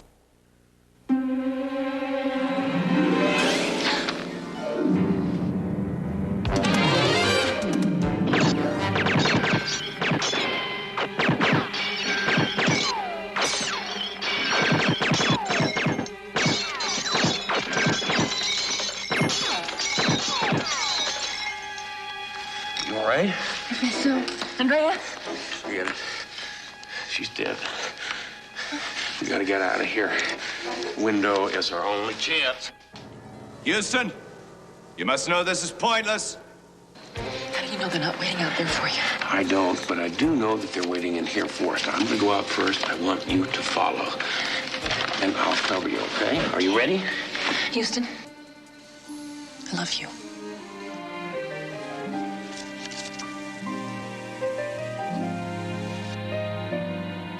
Houston!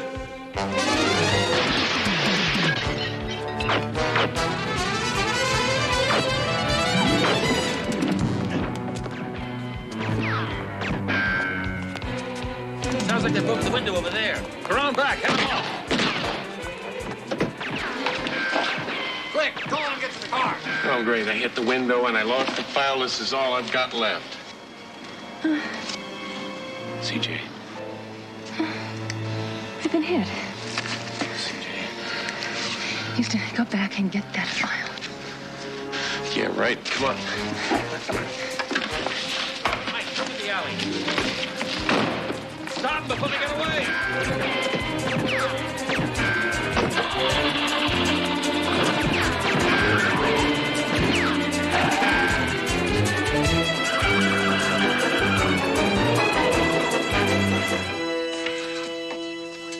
Why don't you guys get some coffee?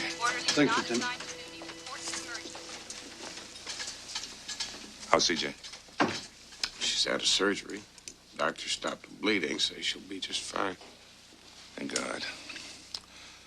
The building where you were being held, where you say the files were that could prove you were being framed, big surprise. 4-alarm fire. Leveled the place. No, I left Andrea in there. I'd say the only chance you had now would be to find those 3 tapes the dead girl had. The ones she died for, rather than give up. She's got family in Texas. They might know something, but as you can see, I'm a prisoner. A prisoner being held for murder. That's why it'll be so unforgivable. That's why the reprimand that I receive will be so severe. Imagine a police lieutenant with my years of experience allowing a prisoner like you to escape.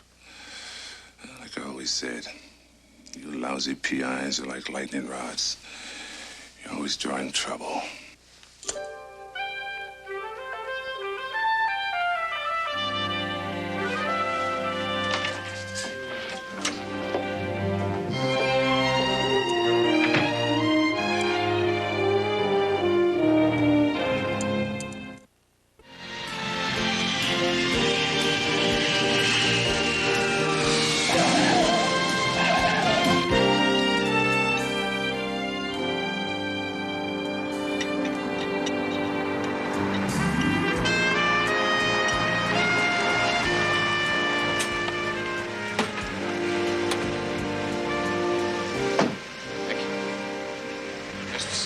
Yes, sir.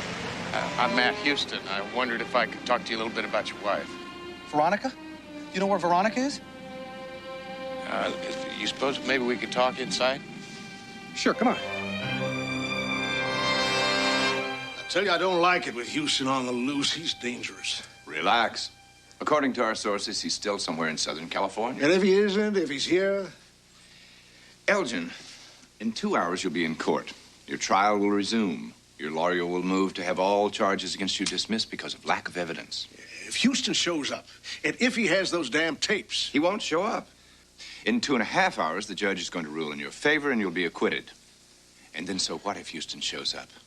You can't be tried for the same crime twice, and that's the beauty of it, Elgin. It's the good old American way.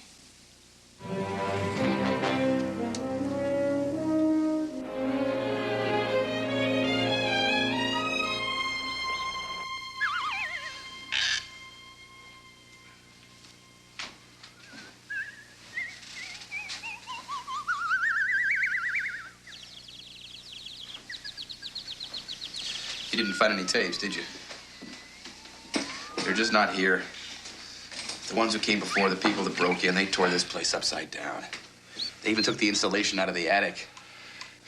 Well, she had the tapes. Now, she had to hide them someplace. Well, they're not here. Look, out of all the tapes, she hung on to 3. Now, why those particular 3 tapes? I don't know. I mean, what were they worth? Why did she...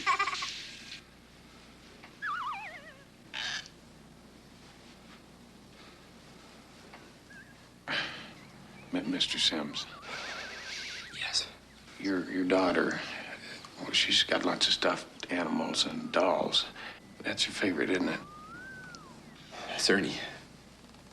We tried to get her to give it up for a newer one, but it's old and dirty.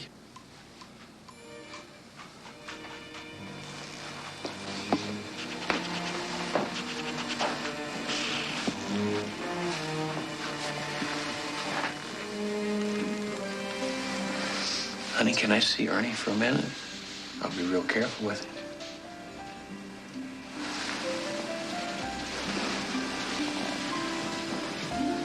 Thank you.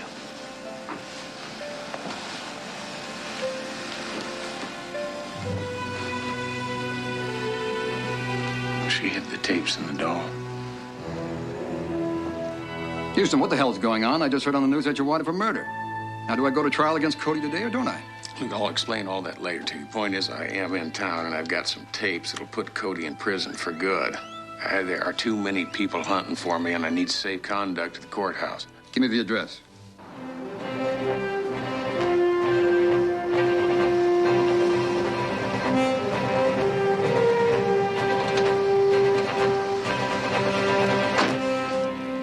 Mr. Houston, Agent Mercer, the District Attorney's Office. Pleasure. Listen, I can't tell you how happy I am to see you. Pleasure's ours. I understand that you have some tape for us? Yeah, they should determine the future of Elgin Cody. Very good. We've been waiting for this break. Let's go.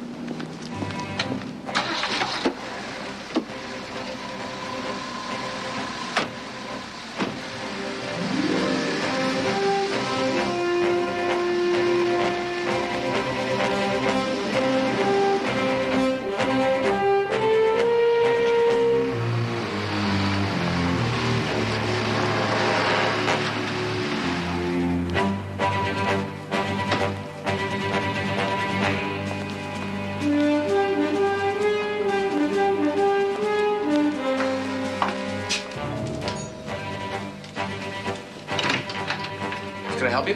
Sergeant Klein, District Attorney's Office. I'm here to pick up Mr. Houston.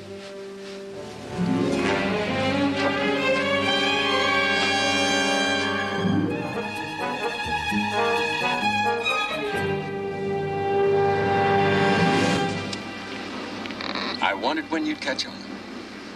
Well, I grew up in this neck of the woods. I know that this is definitely not the way to the courthouse. I'll take your gun now, nice and easy. Who are you? Does it matter? Your gun. You work for Cody? Hardly. You work for the specialist. Man who likes to play games with people's minds. Man who sends all of his records to a house on Winchester Street. You know, I wanted to wait till we got out to the fields before I shot you. I didn't want to mess up the insides of this nice, clean car. The gun. Right.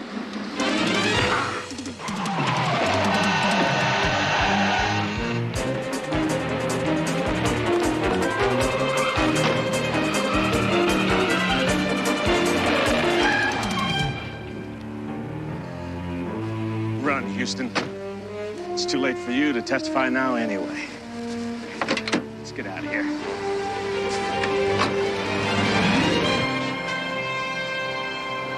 Tell me, Mr. Cody, how does it feel to have been acquitted? I always knew I would be. I always had faith in our system of justice. It's the American way.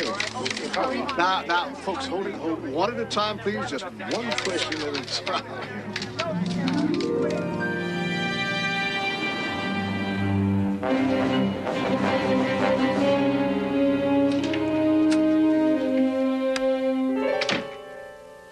Matlock, Houston. I thought you'd be long gone by now. You're a wanted man. You're gonna change all that for me, Cody. You better run along now, Houston, before I call the police. I want a signed confession from you. Handwritten. Confessing to everything it is you've done to me. Won't do you any good. I can't be tried for the same crimes twice. I've already been cleared of all charges. Well, it'll get me off the hook. And if I say no, you're not going to kill me.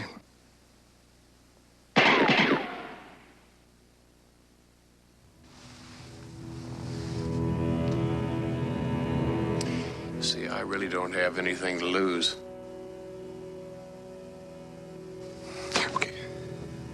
Okay, you win. Why should I care whether you fry or not? I'm free. Now say anything you want, Houston. Anything you want!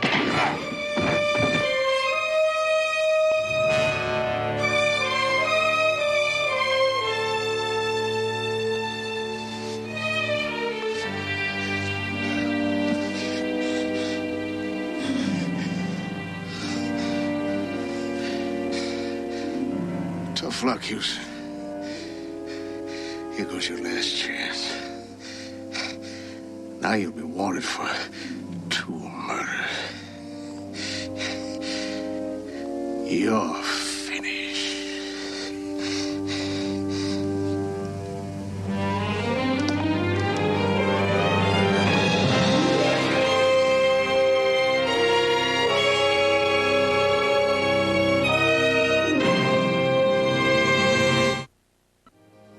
CJ, it's him.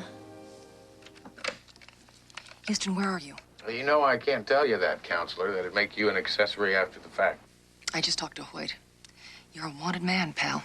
The FBI has people looking for you in every state of the union. Houston, I'm scared. Why don't you turn yourself in before some trigger-happy cop nails you? I'd never be able to prove myself innocent behind bars. What are you gonna do? I'm gonna find a man that likes playing games with people's minds.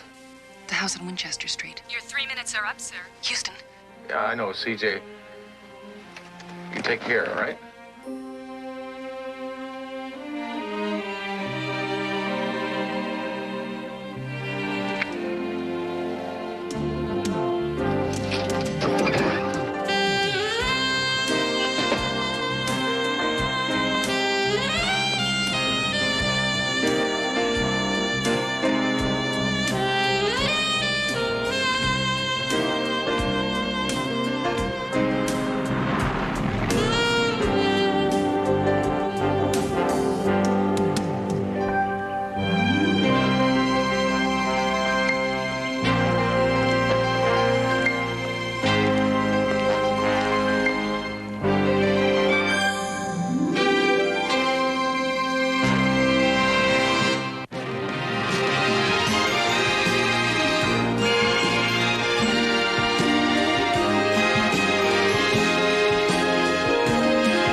in the last episode of Matt Houston. Houston, Veronica says goodbye. I don't know, Veronica. The last time anyone saw you was 31 days ago. Look, I think I can find the place that they took me in the desert. Could you identify the man? That's easy. That's him right there. The whole thing's a setup. Mr. Houston, I'd like to advise you as to your rights. You have the rights to remain silent if you wish not to remain. Time to go on another trip, Matlock. Time to die again. Houston, on the phone, you said you thought you knew who set up the frame. Elgin Cody. This week, he finally goes to trial. That's right, CJ. Now, if he discredits me as a witness, I'm a fugitive wanted for murder. And he goes free. I want a signed confession from you. Confessing to everything it is you've done to me. Okay, you win. I'll say anything you want, Houston. Anything you want.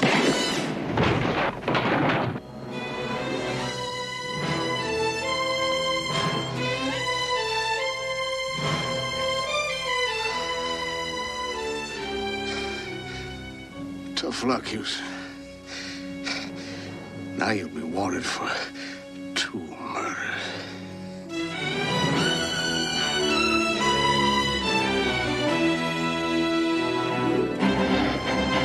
I'm telling you, it's a mistake. For God's sake, no!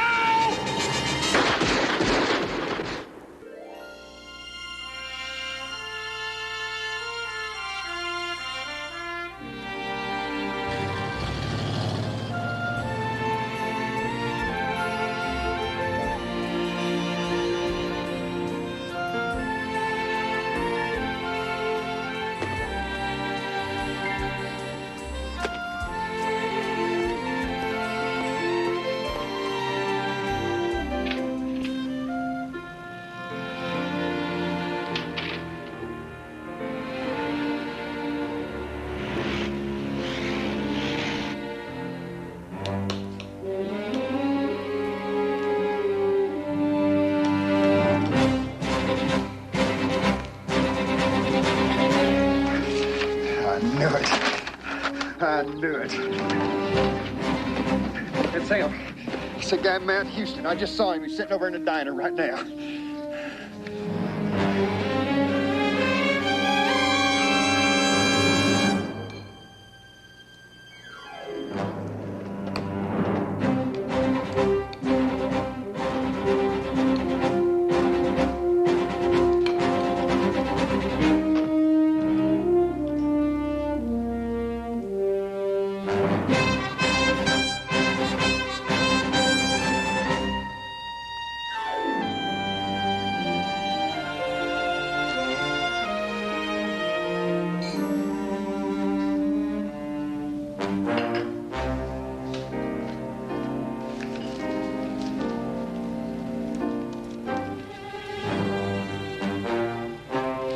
Good food. They're after you? I don't know what they want you for, but I've been duck hunting most of them boys. And if you value your skin, I sure wouldn't try anything fancy. Your name Houston? Matt Houston? Yes, sir, it is. Henry, cover him up.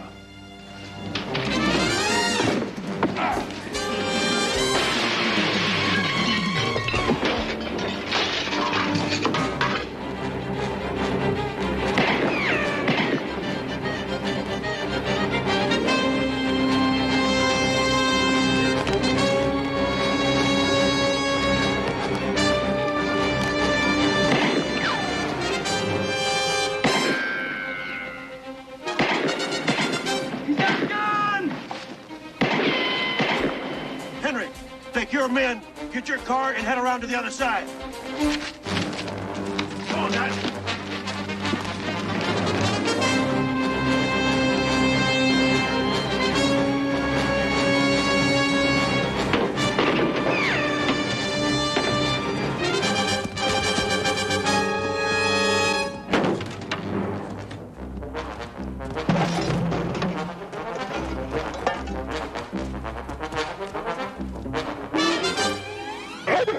Oh, great. Hey, nice pooch. Hey, buddy.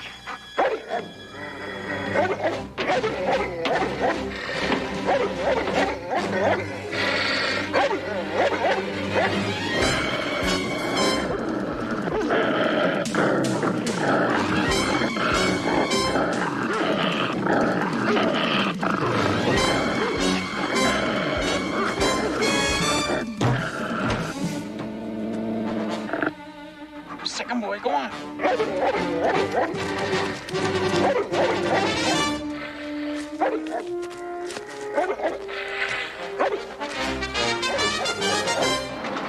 Down, boy. Down, boy.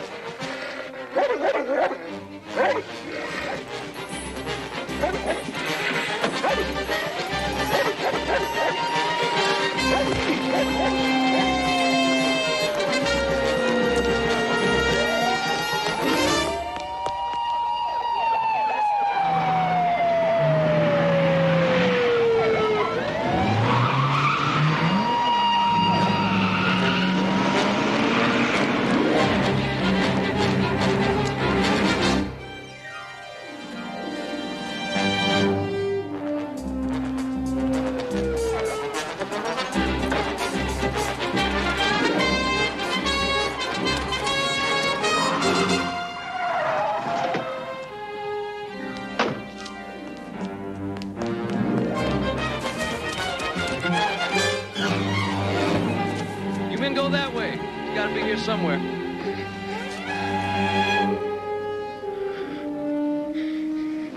Those fellas out there, they're after me for something I didn't do. Perky, cover the wash. You believe me, don't you, son?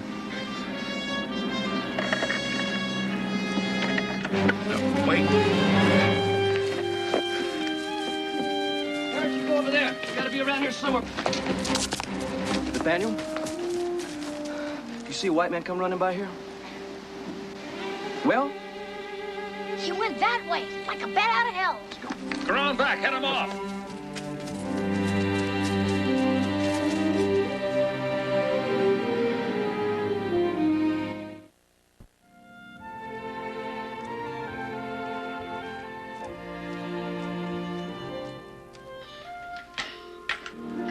I'm sorry, sir. There's no answer. Oh, look, please, I know someone should be there. Could you just let it ring a few more times? You said your uncle was on a trip. Maybe he just isn't back yet. No, I know he's there. I got word from my office this morning that he called from Tucson. I was trying to get in touch with him when I ran into the sheriff. And you think he's the only one that can get you out this trouble you in? I know he is. He's got lots of old contacts, old friends.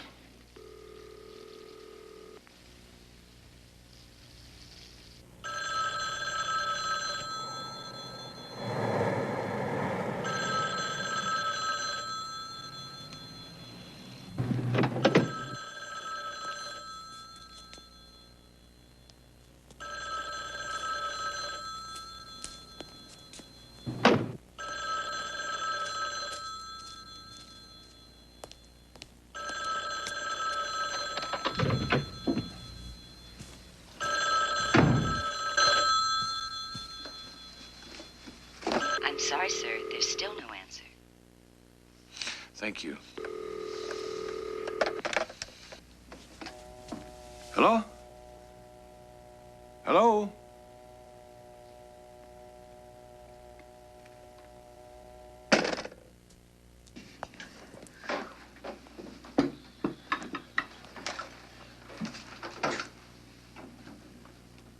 Mama, we have to get Houston to his uncle.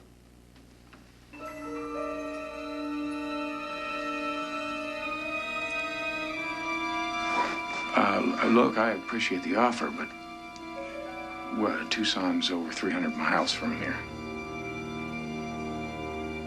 He's very sad, Mama. His uncle's very sad. I think maybe it's for him. Well, it's not for me. Well, it's my aunt. See, well, she passed away recently, and well, they'd been married for 46 years. I just found out about it yesterday.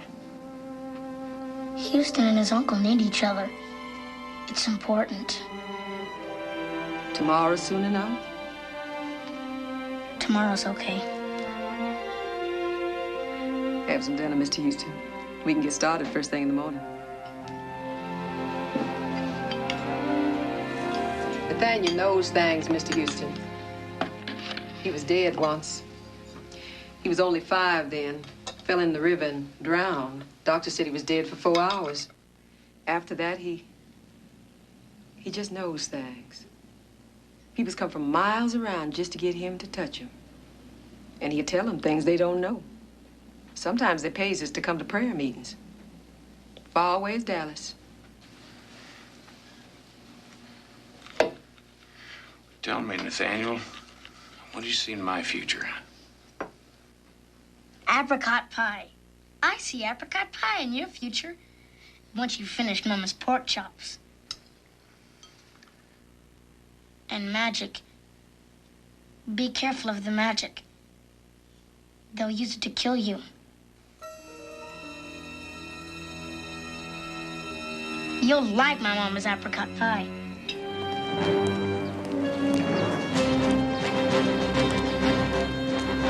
Morning. You must be the FBI. Truman Masters. Special Agents Baker, Wells. I told the sheriff to meet me. Sheriff took a search party out this morning on horseback. See if he could find any trace of that Houston fella in the foothills. I want to go every place Houston was seen in this town. Talk to everyone he talked to. I talked to him. I'm the one that spotted him there. I come over and I told Henry about it. And I'm the one that ought to be getting that reward, too. Don't forget it. What did he say when you talked to him? Well, he said, hi. Hi? Yeah. Well, I mean, I was already sitting there in the diner. He come in, he sat down a couple of stools over from me, and he looked right at me. He said, hi. I didn't say nothing. So the extent of your conversation with Houston was, hi. Yeah. Well, I didn't know what to say to him. I mean, just a few minutes later, I knew I'd seen him somewhere. I come run over here. I'd like to see this diner. Follow me.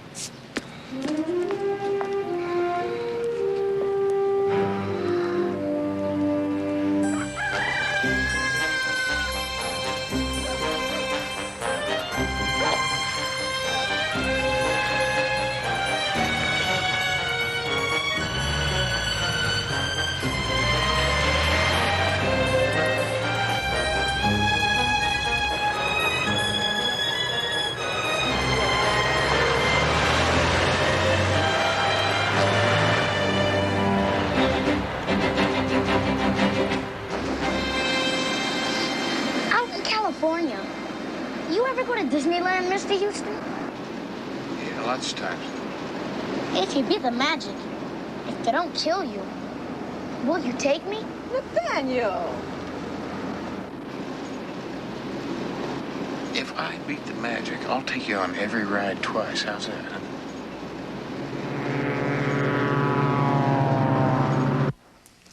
Tucson. That's what he said.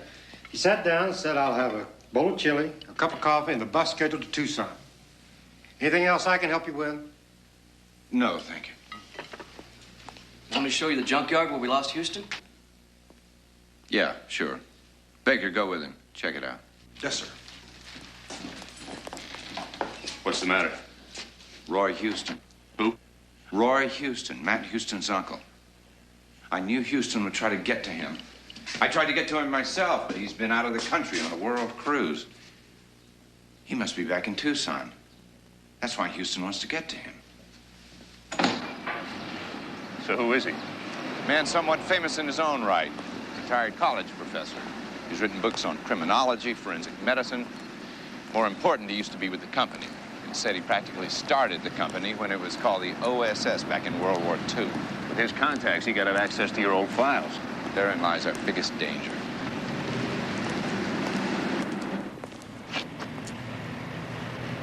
Well, if it isn't our star eyewitness. You should talk. FBI. That might have fooled old Henry, but you ain't talking to Henry now, boys. I've been checking on your little automobile here while you was in the diner there. It's a rental job. You boys are bounty hunters, aren't you? It seems we've been found out. And it seems we have a new partner. Yeah, I read an article over in the barbershop about guys like you. How you're always going after guys that jump bail and they think they're gonna be safe.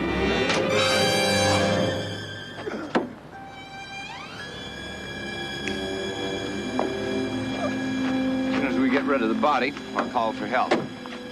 Houston and his uncle are next. Nathaniel wakes up. You tell him if I make it out of this, I won't forget about Disneyland. Nathaniel already knows that. He's worried about you and your uncle. Mr. Houston, you be careful. I'll do it. Thank you.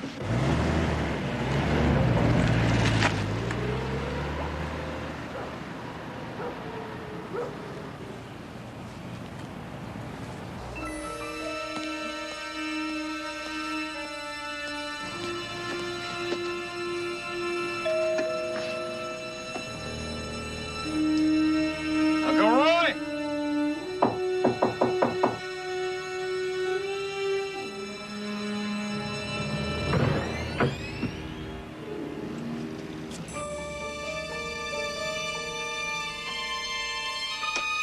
Uncle Roy!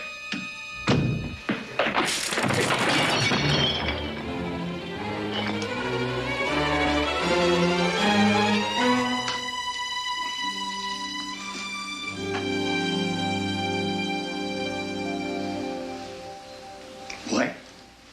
I read. All right. Your aunt kept saying, fix the wine rack. Fix the wine rack. I talked to CJ this morning. I've been expecting you, boy. I even picked up some clothes that might fit you. God, I missed you.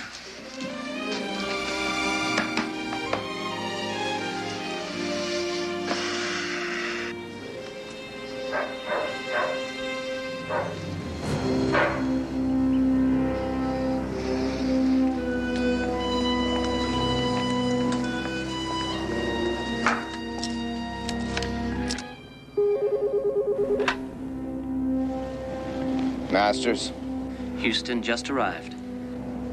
right on schedule.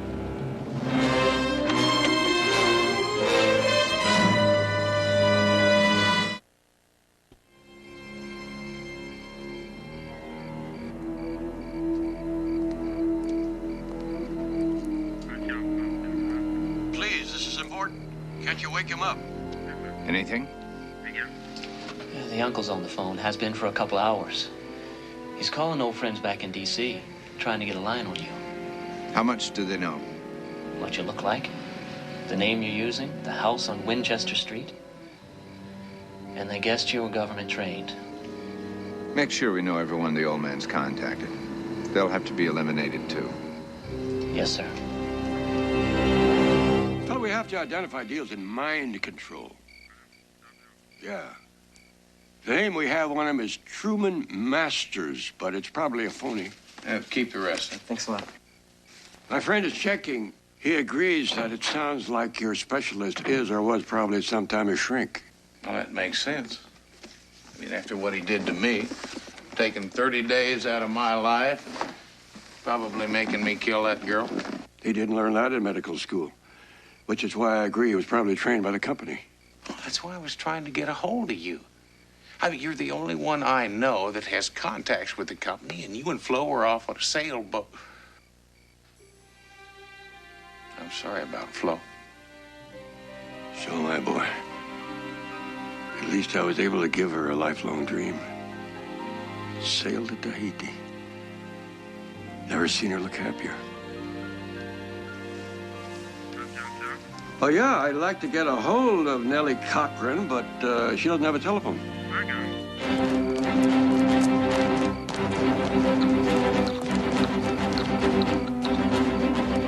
Yes, I know I'm a pain in the britches, but I am your pain in the britches.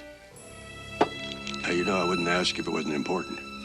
Oh, and one more thing. When you're running your checks, see if Winchester Street turns up any gremlins.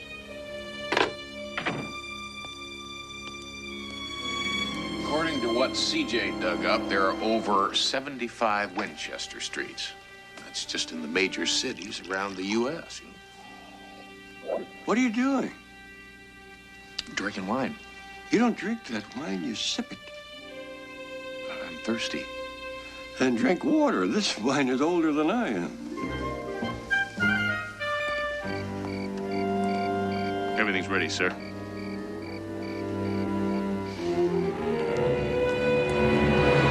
As long as I can remember, you've owned this place. Daddy and I used to visit you every Thanksgiving. Why are you selling? Money. That's what folks usually sell their homes for. You always... Cricket stopped.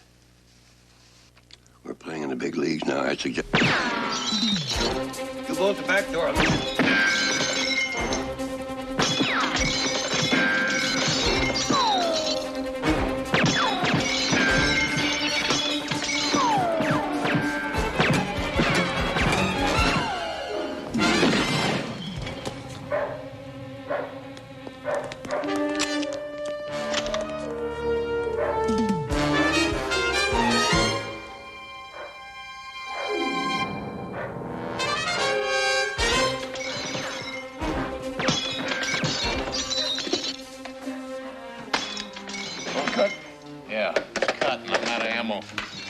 Pistols in that box over there.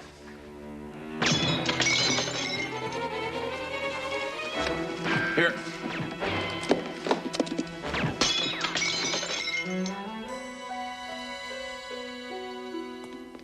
I make 4 out front.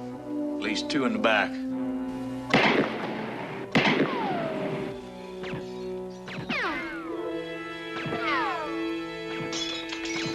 The hell are these? Foreclosures? Past due? You're not selling the house to pay them. Matlock, there's a time and place for everything. Right now, in case you haven't noticed, we're in the middle of a small war. The hell with a small war. Tired of small wars. Tired of my life being turned upside down.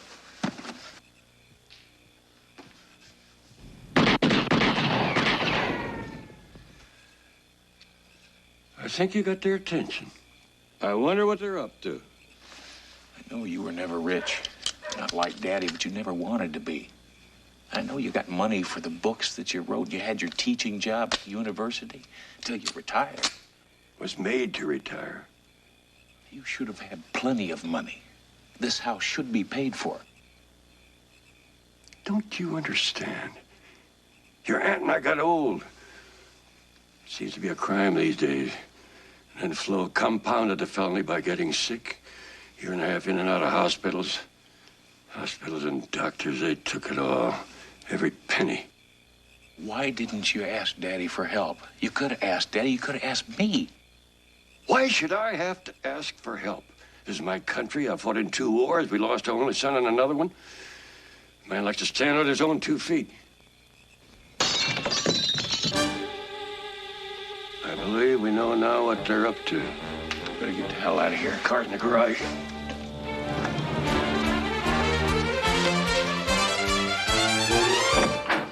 Hey, I'll drive. No, I'll drive. You open the garage door. With all those people waiting out there, I really hadn't planned on opening the garage door. Right.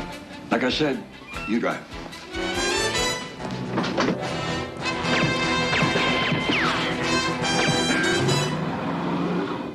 It's not good to race a car that way when it's cold. Think that's not good for it. Watch this.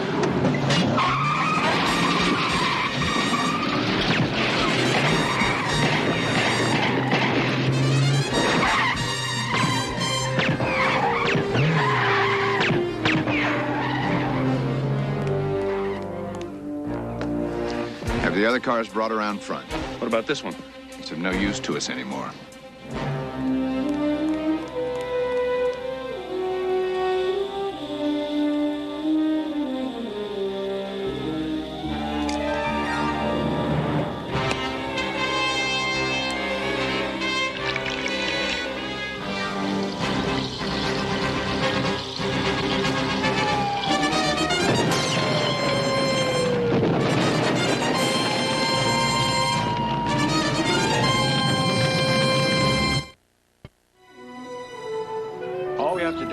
find out where Nellie is hiding herself.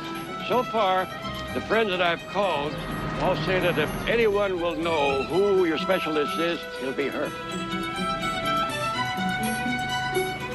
This could be it. It is.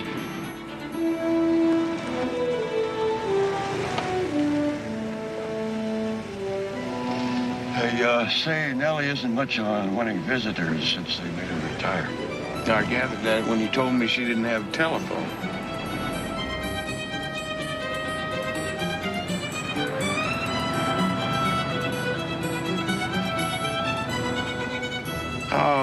Uncle Roy, the sign there said attack dogs on duty. Kind of had my fill of attack dogs for a while. Oh, that's just Nellie's way of keeping people out.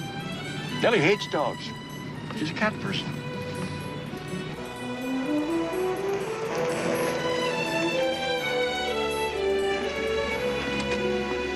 Hey, you're sure about the dogs?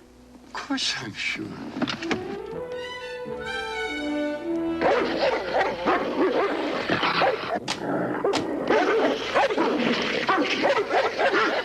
How long's it been since you've seen this lady? Nellie must have been right after the Bay of Pigs.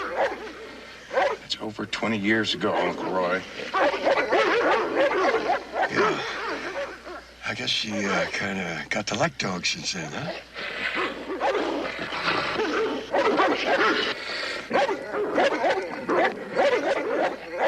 Gonzo, Gretel! House!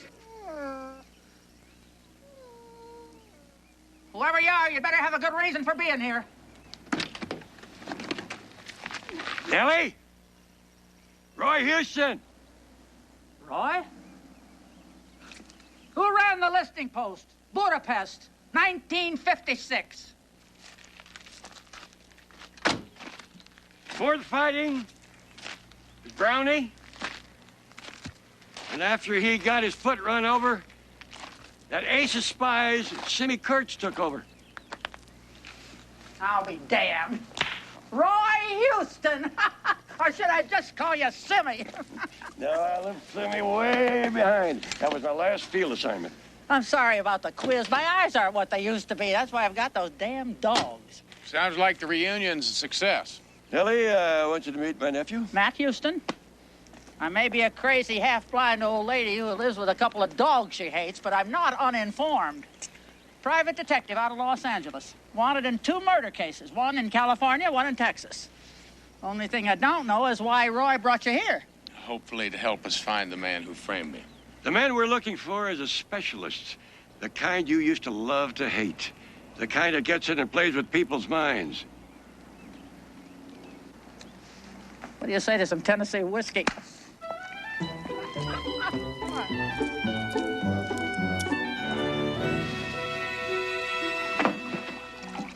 How'd she get all these files? We're living in the age of the computer. People had less and less use for all this bulky stuff. And Nellie always did like to take home interesting case files. I mean, they must know that she has these. Sure, but think of Nellie as a backup library. And when you've lived and breathed all this for 40 years, as she did, you begin to see patterns, see things that other people don't see. And when you start getting older, and start seeing things other people don't see, they say you're daft or getting senile. I can see things no computer can see or touch or feel. Hell, Nellie, you've always been slightly daft. That's what made you great. Oh. Matt, from what you tell me about what this man did to you, there's only one man I've ever known who could do this sort of thing. They say he was killed in a plane crash in '72, but I know he wasn't. He was just moving on to bigger things. Tell me I'm right, Matlock. Tell me he's still alive. Tell me this is your man. Truman Masters, a new name for the file. He's had a number of them over the years. His real name is Peter Martin Delaney. Army major. Was, and a lot more. IQ was something over 200. Started in the Army as a psychiatrist. He was fascinated by codes and ciphers, specialty mind control. By finding a person's deepest, darkest fears. He said he could make a person believe anything, forget anything, do anything, even kill. So it is possible. What? That during those 30 days when he was controlling me, I could have killed that girl. Delaney claimed he could completely dominate a man's mind. He used to laugh and call himself the magician. Magician? That means something to you? Well, I know a kid, special kid. He told me to beware that they would try and kill me with the magic. You suppose that kid could tell us where to find this Delaney? If I'm not mistaken, I think Delaney already has.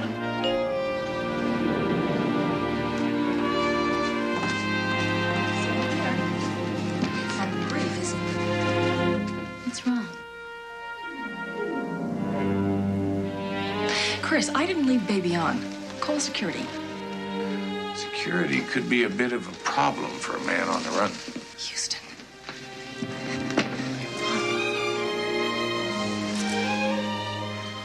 You have no idea how good it is to see you. But what are you doing here? What about the police? I had to come. I needed baby. It's a little hard to gather information when you're on a run. CJ, the key to my freedom is Winchester Street. Not a street at all, it's a code. A code? The man we're after, he fancies himself a master of illusion, calls himself the magician. Winchester Street is where we thought it was all along. Hawaii. And the building where you were kept after you were kidnapped those 30 days belongs to Hawaiian Corporation. A shell within a shell. Another illusion. We break the code. I find out what Winchester Street really means. And we find the men that framed me. Find out who really killed Veronica. Masters of me. Chris, I need you to make a lot of phone calls, cancel everything that we've got for the next couple of days. Right. CJ, I've got to go. I'm still a wanted man. Uncle Roy's at the airport, and I'm sure he has our plane tickets by now. When am I going to see you again? When you break the code, I'll be staying at a little hotel in Honolulu called the Orchid. I'll be there.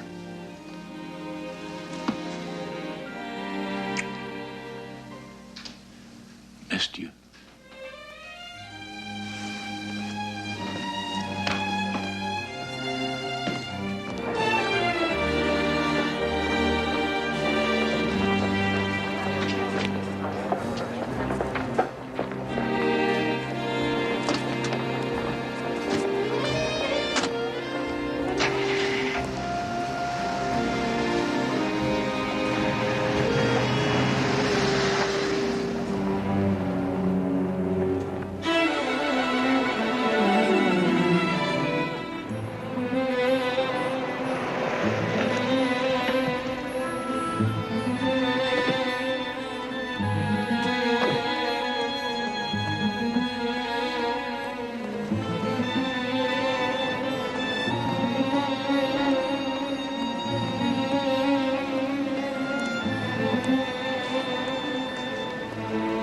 Sir, Mr. Houston and his uncle arrived on the island this afternoon.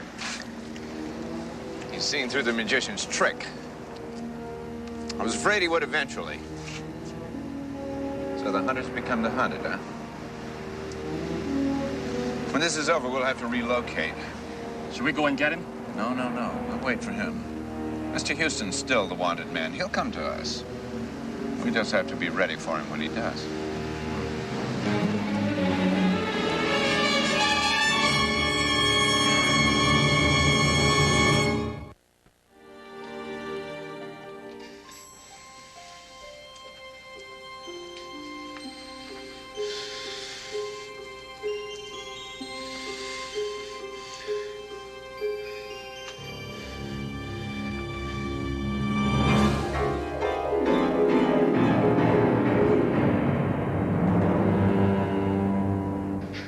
Veronica says goodbye.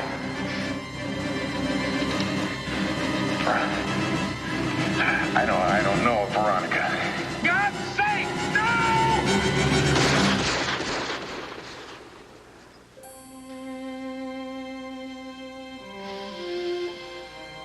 Matlock. We've got company.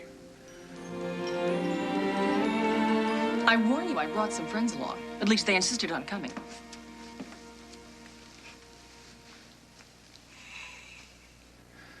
Boy, haven't I gotten you in enough trouble already? I don't know what you're talking about. Just had a little vacation time. Thought I'd spend it in the islands. I hope you know what you're getting into. Oh, I think we've got a pretty good idea. Being a CPA, I calculate the odds are about 20 to 1 that any of us get out of this alive. Murray, what are you doing here? Well, I always felt that every cavalry charge should have a Jewish kid in there somewhere. Thanks for coming, fellas. Houston, we broke the code. We know where the house on Winchester Street is.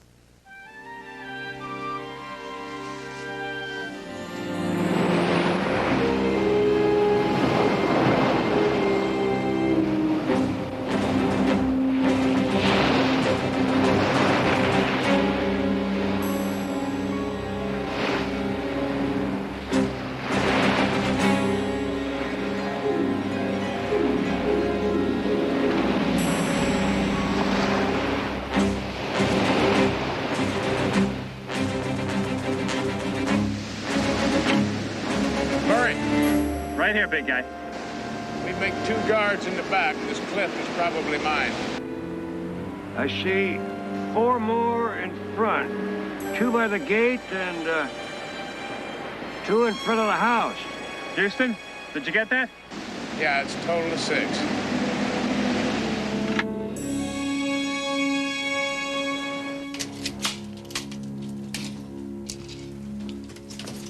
Here's your stun gun. Sure you want to use it? Got no choice, Uncle Roy. Gotta take Masters alive. Sunrise, 6:02.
So much for coming in unannounced.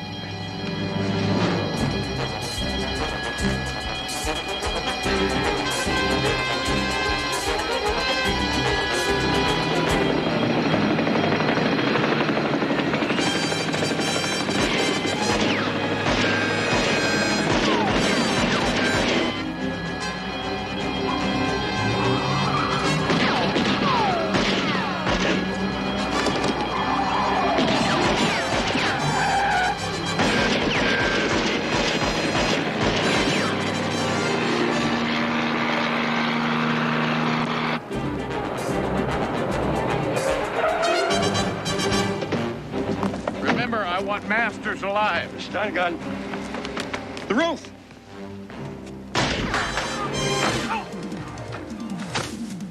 Thank you. We're covered.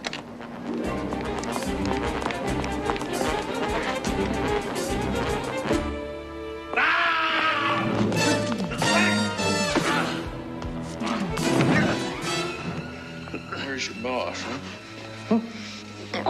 Where is he?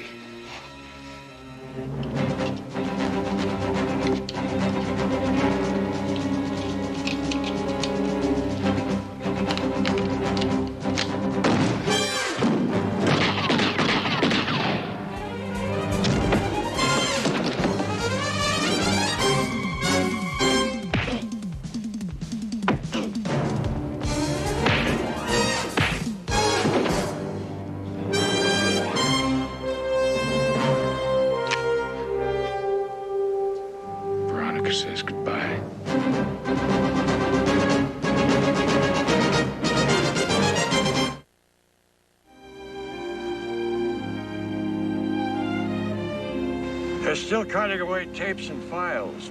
I've already found the files that clear you, and Masters has confessed to everything, including murdering that poor girl in the motel.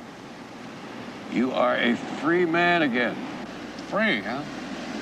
That's a big word in a world that lets a man like Masters run around, isn't it? He won't be running around anymore. Why don't you come back to Los Angeles with me? I was wondering if you were ever going to ask. I mean, we made a pretty good team together. I'd be ashamed to split it up. You could even help me with a case every now and then. You're all the family I got left, Uncle Roy. I need you. I know, boy. I need you, too.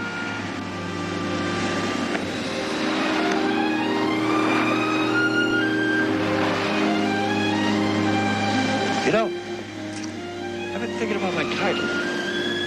Your title? Yeah. In a way, I would be the senior member of the firm, and according to custom,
Kathy!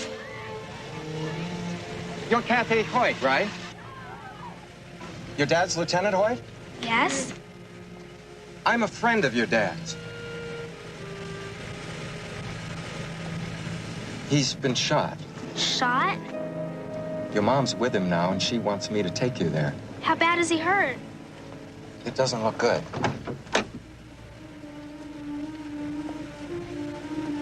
My mom always said I should wait for her if something should happen. Listen, I know exactly what you mean, and you're right. You should never get into a car with a stranger. But as you can see, I'm a policeman. Honey, your dad may be dying. Dying?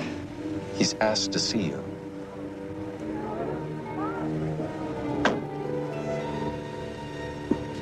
Buckle up.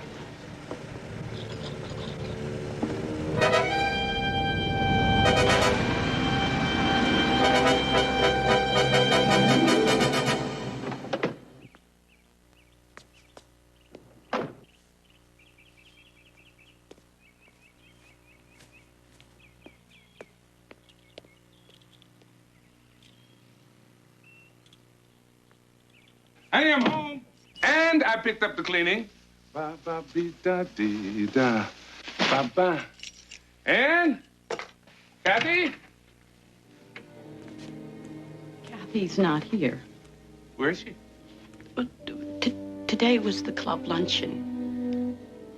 I didn't get home till half an hour ago. Where's Kathy? I brought the tuna casserole. I had to wait until the dishes were clean. Come on. She's not here. I called the school. I called her friends. Honey, one of them saw her getting into somebody's car. Oh, no. Oh, God. Oh, my God. Unit zone 3, stand by, 3X26, go ahead. I should have been there to pick her up. I always picked her up, but it was this luncheon, and she wanted to walk home. Hello, Molly. This is Mr. Hoyt, Kathy's father. Yes. Hi. Molly, Kathy didn't come home from school this afternoon, and I was just wondering if maybe... It's all right, Lieutenant. Let me down for you.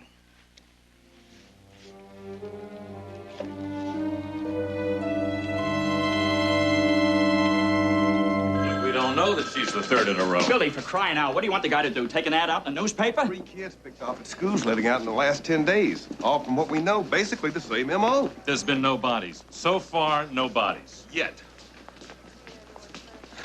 I think we've got to go public. Call a press conference. I'm sorry about your daughter, Hoyt.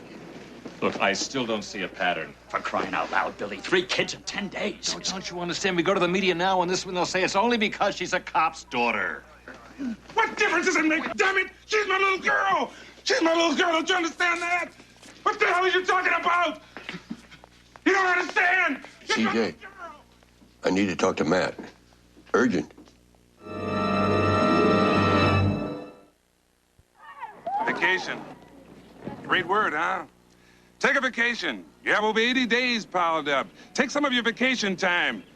Or we'll put you on a forced leave of absence. It could be right, Hoyt. They're worried about bad publicity. Sound like a parent. And you sound like the department. Who am I supposed to sound like? You're also a cop. Trina!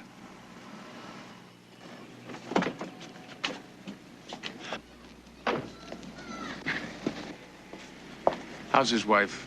Not well, Houston. She thinks it's her fault. The doctor said she's heading right for a nervous breakdown. Oh, well, he's not far behind.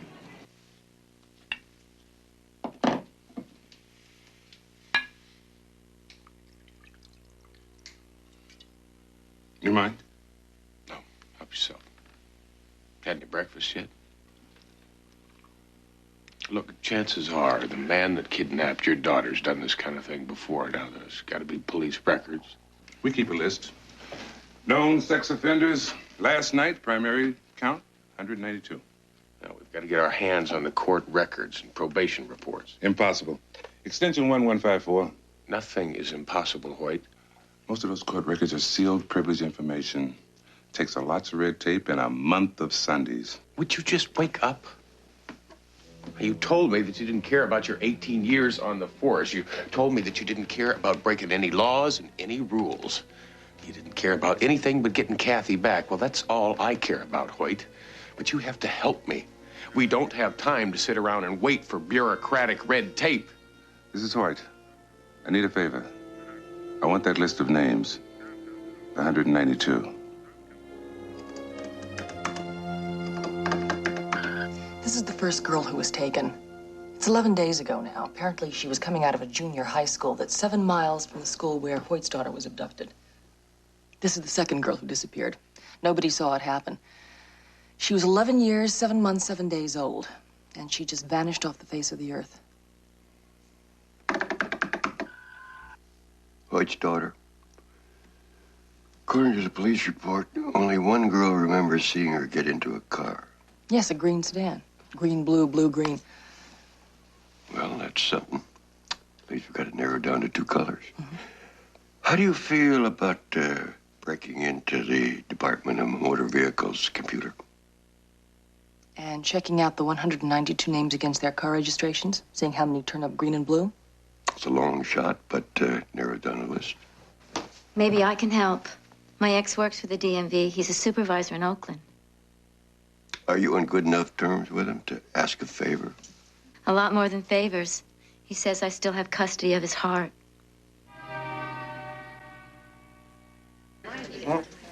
What do you want from me? We need help. Somebody is kidnapping little girls. Your girl? My girl. But there are others, too. And there's no reason to believe that he'll stop at just 2 or 3. Young girl, huh? We are asking you to help us save lives. Cut through some red tape, save some time. What do I care? I'm a busy man, huh? My daughter's been kidnapped. Doesn't that mean anything to you? You don't give a damn about your daughter. I've got a daughter of my own, 16 years old, shacking up with some creep. Got hair coming down to his belly button. Some greasy, lousy. What the hell do I care about your kid? I'm gonna turn you in. I'm gonna report you, lieutenant in the police department trying to corrupt a public official. Osborne! Stay away from me!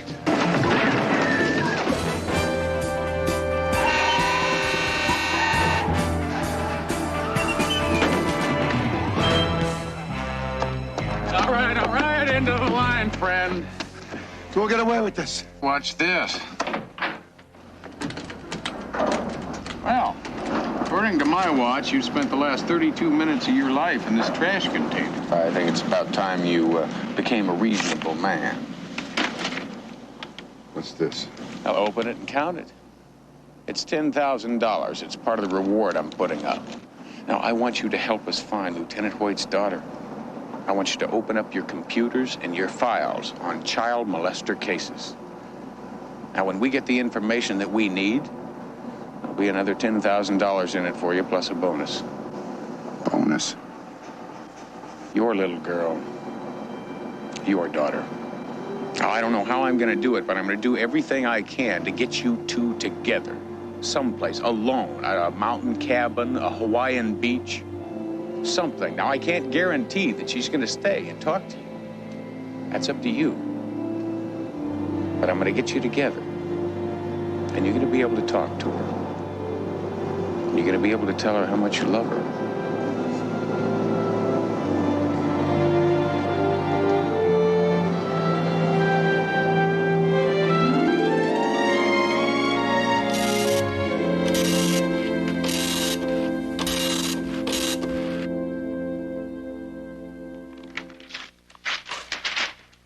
Even Baby seems to be working harder. I can't believe Houston got a hold of these Hall of Justice files. I always told you since he was knee-high to a human, he could charm a polecat out of a tree. Well, if you're referring to the files, Charm didn't have anything to do with it.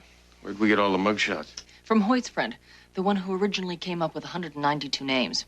He arrived a couple of hours ago with several cardboard boxes, put them down, and said he was getting amnesia because he didn't want to ever remember being here. Where is Hoyt? I sent him home. I told him that we would give him a call when we decided to make our move, but he hasn't slept since this whole thing started.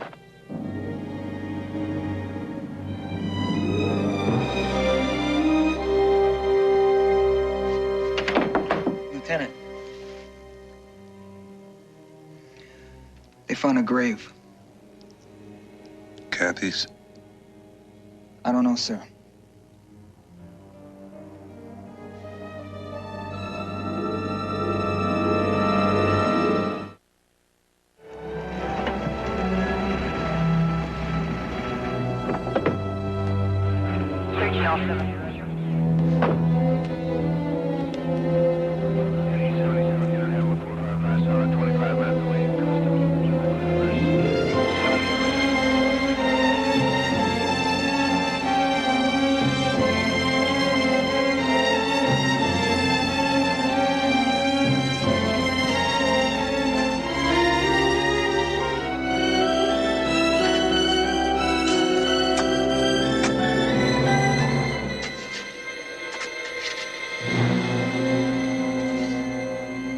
Blonde. It's the blonde one.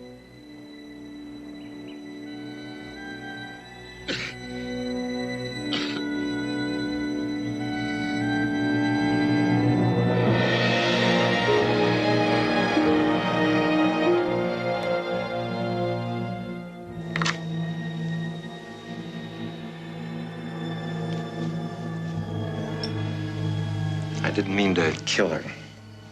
I never mean to kill them. It just happens. I just want to touch, pet them.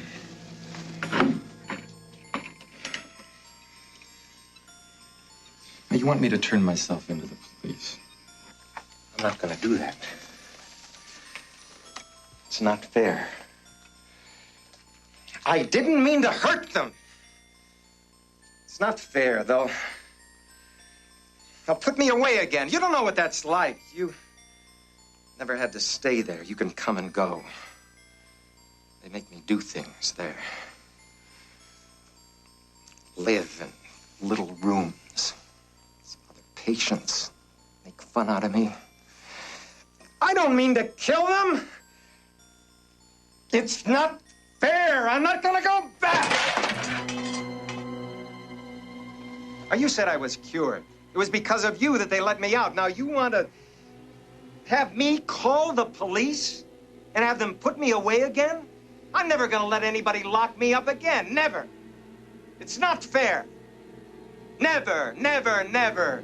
And you can't make me.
Just wondering what it feels like to be crazy. Or if this is it.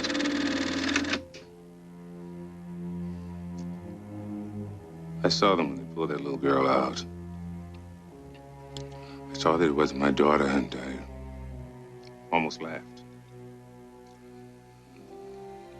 The little girl was dead, and I was happy. It wasn't Kathy.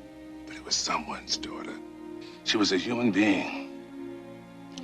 Roy, who's the monster? Who's the madman? The man who takes and kills little children? Or a man who's been a policeman for 18 years and supposed to protect little children? Michael, you're something so much more important than a policeman. You're a father. Right now, you're awfully frightened. I know, I've been there. I lost my boy in Vietnam. Missing in action. Some nights I'd wake up in the middle of the night. I'd think of him still as 9 years old. We'd be going on a fishing trip, on a ball game. Don't ever feel ashamed of being happy because it wasn't Kathy. It's a normal reaction. Now, come on. That says we're about ready.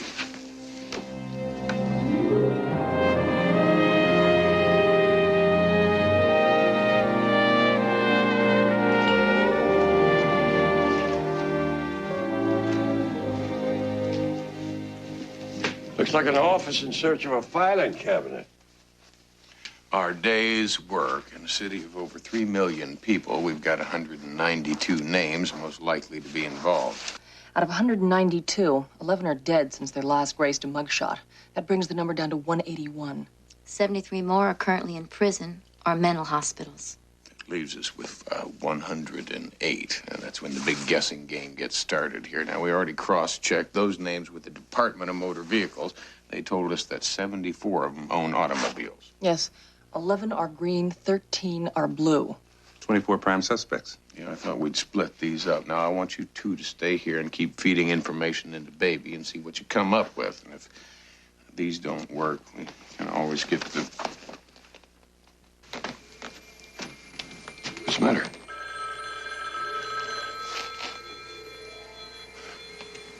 Don't bother. I know who it is.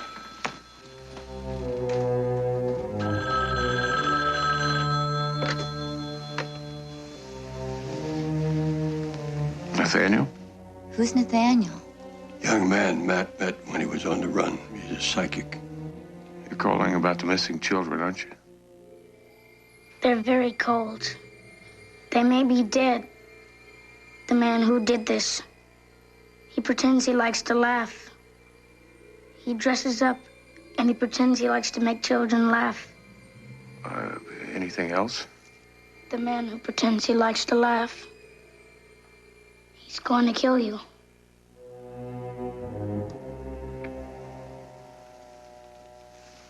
Houston, what did he say? He said the man we're after likes to pretend to laugh. Likes to dress up and pretend to make children laugh. Like a clown. I remember one of these weirdos used to work as a clown at children's parties.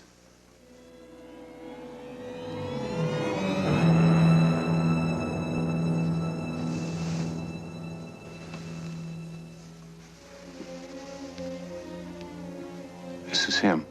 Address? Just his doctor's.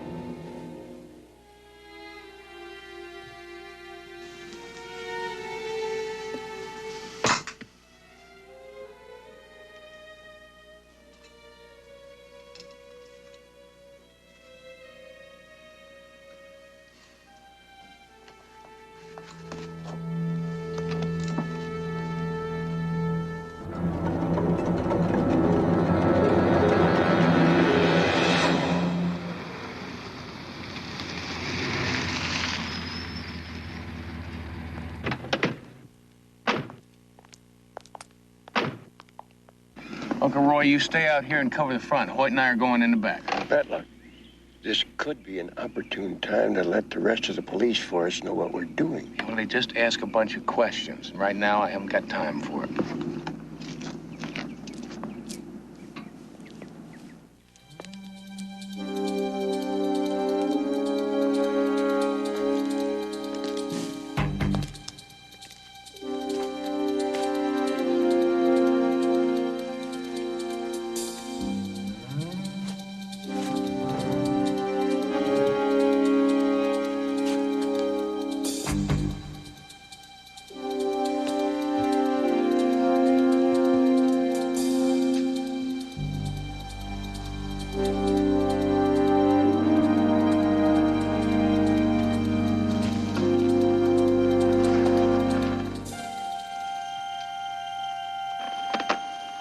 Kathy's.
alive!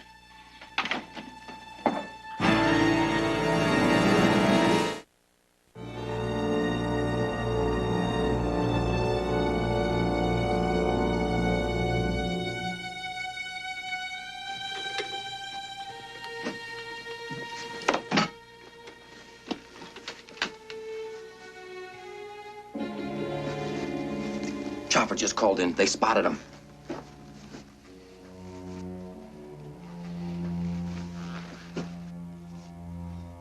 Got a pulse. Let's get him out of here.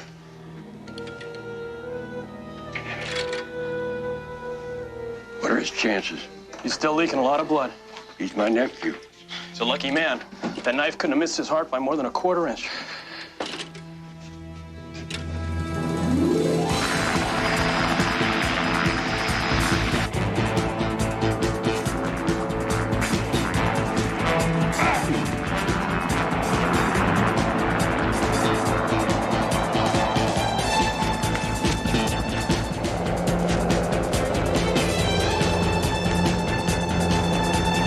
This way!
What are you gonna do, cop?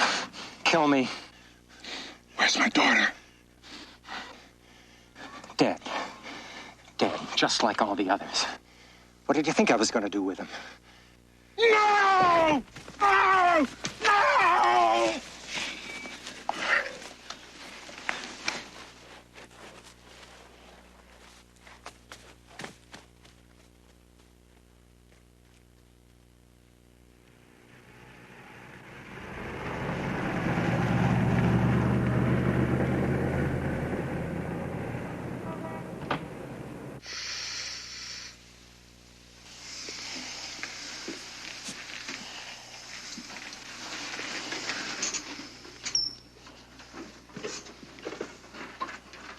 If he stays in bed for another week, there should be no problem. But if he goes jogging or takes rumba lessons, he will bleed to death before he gets off the dance floor. I'll see he stays put.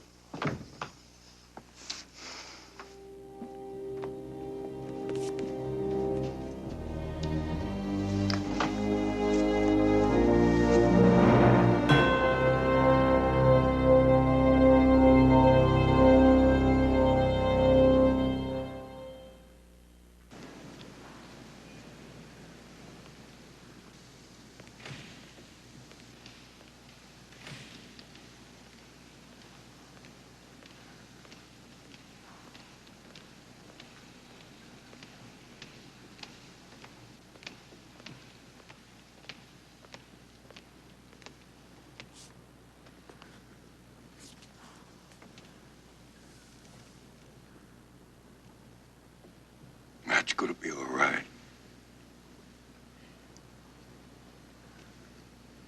I'm sorry about your little girl.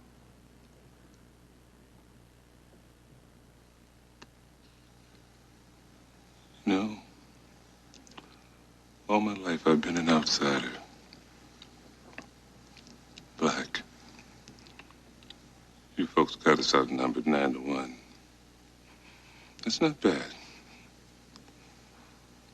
Proud to be black. But you can see what I mean about being an outsider. Alone. That wasn't bad enough. My folks didn't have sense enough to be poor. Father was an architect. grew up right in the middle of a white neighborhood. Not even a Baptist. Mom was a Catholic. Who ever heard of a black kid being an altar boy? Oh, God, she was just a little girl. Why would anybody want to hurt her?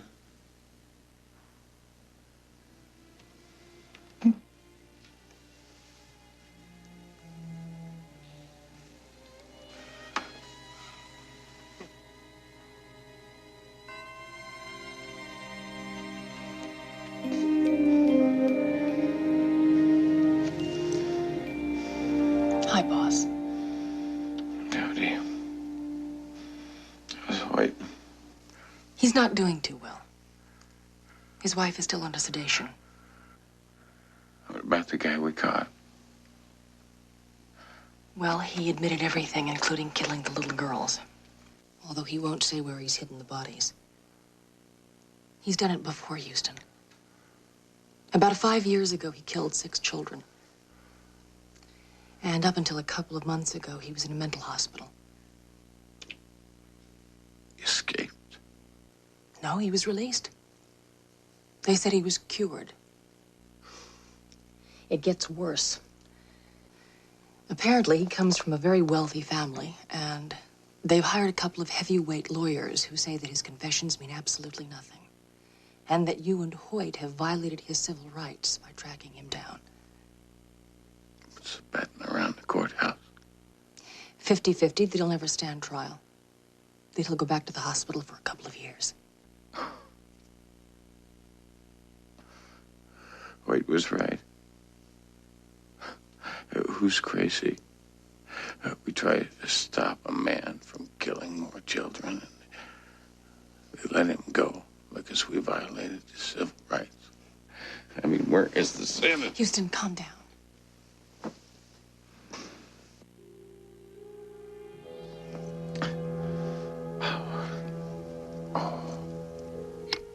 Nurse, Mr. Houston is bleeding again. Could you please send a doctor right away? You gotta get a hold of Uncle Roy. Tell him to go watch Hoyt. If he finds out that that man is gonna be set free, there's no telling what he might do. Mr. Houston, you're gonna have to lie back and be quiet. Sweetheart, you're gonna have to leave. Don't let Hoyt do it. You're being charged with the kidnapping and murder of 3 girls. How are you going to plead? Well, as you can see, the suspect has chosen to remain silent in the face of our cameras. Ironically, it will be this very corridor tomorrow morning where the suspect, Caleb Martin, will be brought down again, this time on arraignment for charges of kidnap and murder. Charges which many people feel that, despite the body of evidence, will be thrown out because of possible illegal procedures used in his apprehension. I'm going to bed.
Please open here. On that one specific area. No, you can't.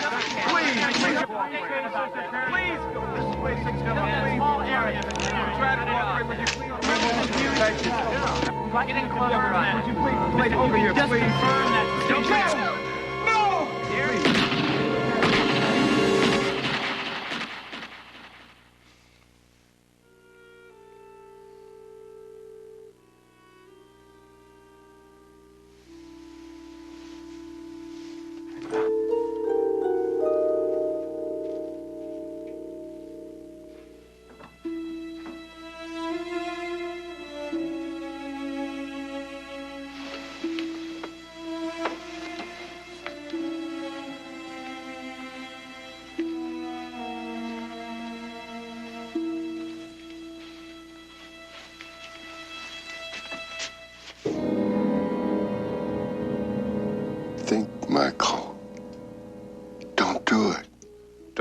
Who's this, Roy? Just let me go.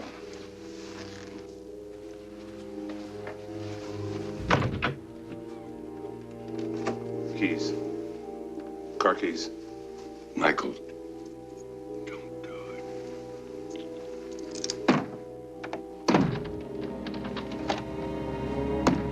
Michael!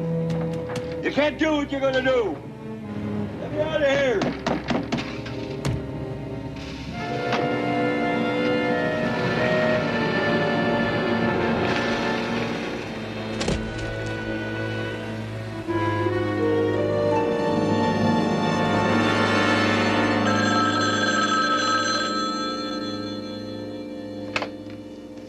Yeah, Matlock.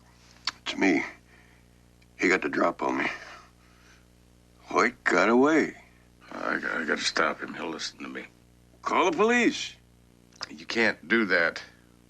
If the police get there first, it'll ruin his career, and that's about all he's got right now.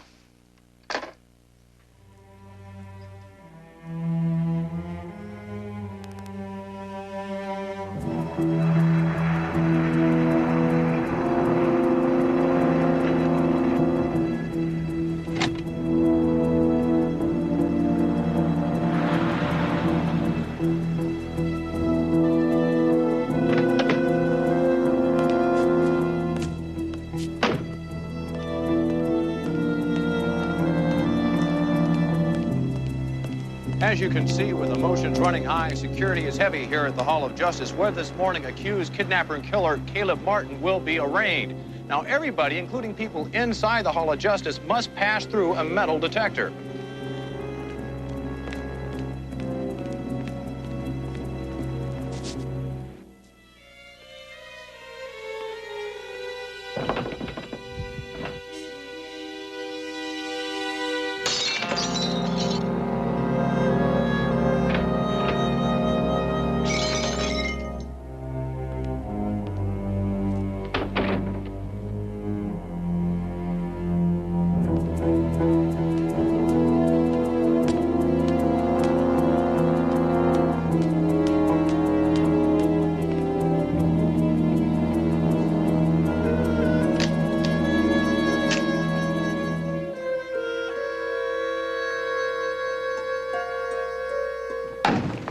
Screw-up. 8 o'clock on the button, we bring this guy down, get him arraigned, and no trouble. Some of you older guys remember what happened 3 months ago when the guy busted out of here.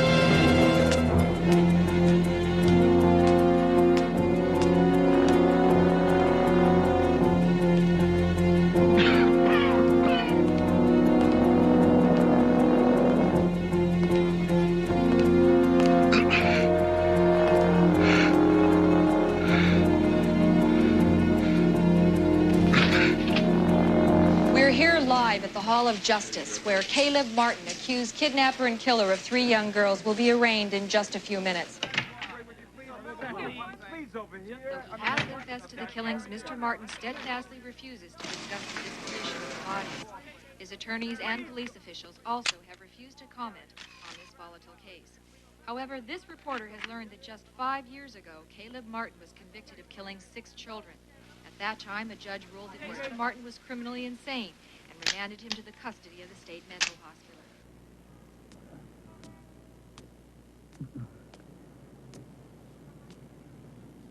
Then, 2 months ago, he was pronounced cured and returned to society. Soon, a wave of terror swept through our neighborhood schools and playgrounds. 3 girls now lie dead in its awful wake. Yet, legal experts have indicated that due to illegal procedures used in his apprehension, there is a good chance that Caleb Martin will once again be free to roam the streets of our city. Parents everywhere are outraged. This is Janet Oshima reporting live from the Hall of Justice. You shouldn't be here. had to be here. You're bleeding. Not as badly as you are. You're not going to stop me.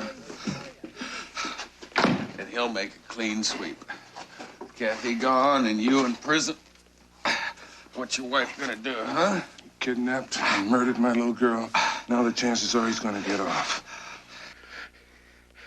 You devoted your whole life to the law, to making this world a better place. A better place for the children to grow up. You remember the day that your little girl became a Girl Scout? And she wrote that paper about the greatest man on earth, Hoyt. That was you. She was so proud of her daddy because he was a policeman. She knew that people called policemen bad names. People would spit on them. But she was proud of you. She was very proud. Because she knew you were fighting for her ideals. Here he comes now.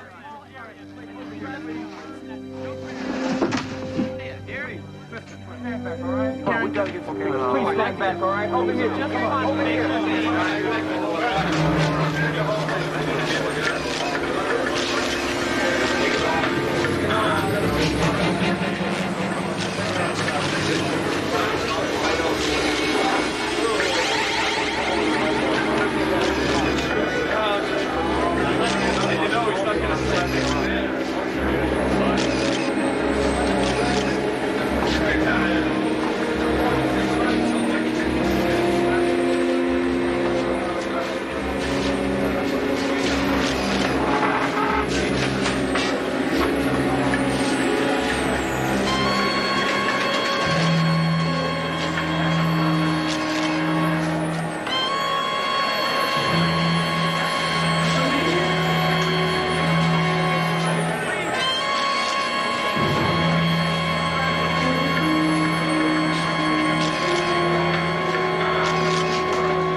This is Lieutenant Hoyt. I need an ambulance. I'm in 310.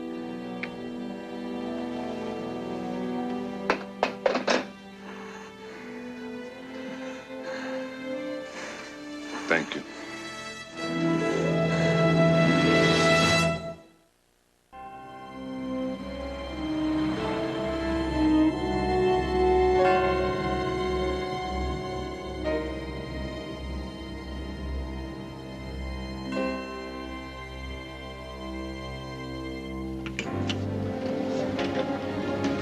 Mommy! Daddy! Kathy!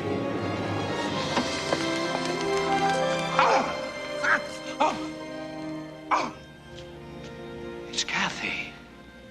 Over 100 volunteers combed the area where they found the first body. They were looking for graves. Instead, they found Kathy and the other little girl who was held, locked in a barn. She was dead, now she's alive. Kind of makes you feel good, doesn't it?